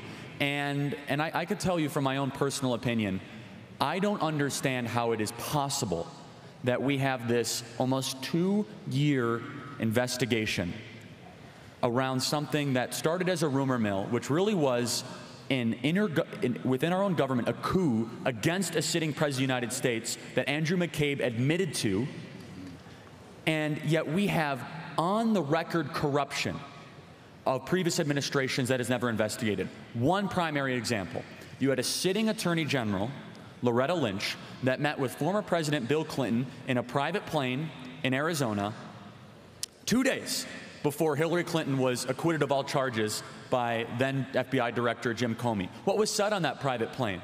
What was exchanged? Was there a quid pro quo? Why was there not a special investigation into a sitting Attorney General talking to a former President of the United States while his wife was running for the presidency? That stuff's never discussed. Instead, this is a revenge campaign. It should be ended immediately. But there's no collusion, not going to find anything, and they're going to pay a political price for it in 2020. I believe when the investigation's over, I believe that the administration will have the freedom to declassify documents that expose what the other side did to exonerate Hillary and to unfairly go after your father. At least I hope that's what happens. As do I. I mean, I've been saying it for a while. I mean, just put it all out there. Yeah. Put it all out there. How about don't redact anything? You know, if I'm even a subject of this thing, and perhaps one of the initial catalysts of it, just because they would do anything, and it's because they needed it to be true, Jerry. It wasn't about facts. It was they needed to explain, again, not our policies are failed, they don't work. Our candidate is terrible, it's got no personality, but it was her turn. They needed to explain Donald Trump, because it wasn't lost on me that the great irony of 2016 was that it took a brash billionaire from New York City to actually be able to reach working class America, to speak to them, not at them, not lecture them, but to actually have a conversation with them. And they got it, and they realized that this was a guy that was going to fight for them. And that's why, I mean, if you look at the first 2 years of his presidency, it's been a promises made, promises kept agenda. Tax reform couldn't get done. Done. Israel, never going to happen, despite the fact that it passed the Senate 99-0 because one guy called in sick that day. Done. You know, he's showing the world that when he says he's going to do something, it means business. We've gotten our respect back from it. You know, people, they're not messing with it. It's why, despite even this week in North Korea, it's why after 60 years, he's the only guy that's actually made any kind of progress in North Korea. And I've woken up for 2 years listening to pundits and all, you know, we call them experts because they call themselves that, but in reality, their life's work has been working on North Korea, and they say this. I go, wait a minute. Your life's work was North Korea. How many times have you met with him? Oh, we haven't gotten a meeting. How many times have your teammates met with him? Oh, that hasn't happened. So wait a minute. You've spent 40 to 60 years doing this as your life's work, and you've accomplished exactly zero. I always joke. I was usually working with, watching TV in the morning with my daughter Chloe, who's 4. And unlike all of these liberals who pretend that their 4-year-old is asking about the existential threat of nuclear proliferation, Chloe's a 4-year-old. She wasn't asking about any of those things. But I say, Chloe, you know as much. You've accomplished as much as that expert on TV. And she looks at me confused, not knowing what I'm talking about. But the fact that she doesn't know what she's talking about means she knows exactly what these quote-unquote experts have said. So Donald Trump comes in, and rather than doing the old sort of, Einstein's definition of insanity, right? Doing the same thing over and over and over and expecting a different result, he changed up the game. He pushed hard. He did things. And guess what? We haven't had a nuclear test in a year and a half. We haven't seen test missiles flying over Japan. We're actually in a room. We got prisoners back. We got the remains of our Korean War veterans back. So all these experts that know so much, what did they do in 60 years, Jerry? They didn't do anything. Well, so he's getting it done, and that's a threat to them because they don't want someone who can actually get something done. They want to be able to talk, then go do whatever their donors tell them to do, perpetuate the problems to be able to, show that you need them. And that's what the other side is. It's the party of dependence. They need people to be dependent on them for their existence to continue. Well, I think the reason for your father's success in North Korea is because of his business background. I mean, the other presidents we've had in the last 40 years don't have that business background. They don't understand that sometimes you got to play hardball, you got to say no. They would give a little bit, they'd release some sanctions, and in return for lots of promises from the North Koreans, and then the promises wouldn't be kept. And most importantly, sometimes you have to walk away. Yeah. Yeah. And that's what people don't understand. Oh my God. What, you want to sign a bad deal that means nothing? No, that's what Obama did. Obama was great at signing bad deals that meant nothing or were terrible for the United States. But it doesn't matter because when you have 95% of the media coverage, 93% of the media coverage, and they want to do anything to make you a hero, you don't have to make good deals. Well, we make good deals with 93% negative coverage, but the reality is the results are speaking for themselves, Jerry. All-time low female unemployment, all-time low African-American unemployment, all-time low Hispanic unemployment. Sort of goes against the narrative. Yeah. You would think with all of those things, all-time high stock market, energy exploration where we're actually a first, net exporter for the first time in history. All of these things. GDP, there's not a single economic metric, not one, where we are not better off today than under failed President Obama. It doesn't exist. I've done that in a room of haters. Name one. They can't do it, but they don't want to give credit where credit is due because they've spent a lot of time making sure that their little establishment cliques are locked in place. I couldn't agree more, and also, I have to believe that if President Obama had gone to North Korea and had been there in a summit, and at the same time the Republicans had called a convicted felon to testify before Congress about Obama, everybody would be screaming, that's treason. That's you're working against the United States' chance to get peace with a nuclear power. But yesterday, we didn't hear anybody yelling. No, 100%. I mean, I was pretty vocal about it on social media, for those of you who like my Twitter feed. But no, it was, I mean, think about even an opposition party that hates the president so much that you would counter-program nuclear peace talks with a convicted criminal one of whose many convictions was lying to Congress. I mean, think about what that does when the other side is seeing that going on simultaneously. You're going to have a good negotiation with that going on in the background, but that's the reality. The left hates Donald Trump much more than they love America. They would rather see failed nuclear peace talks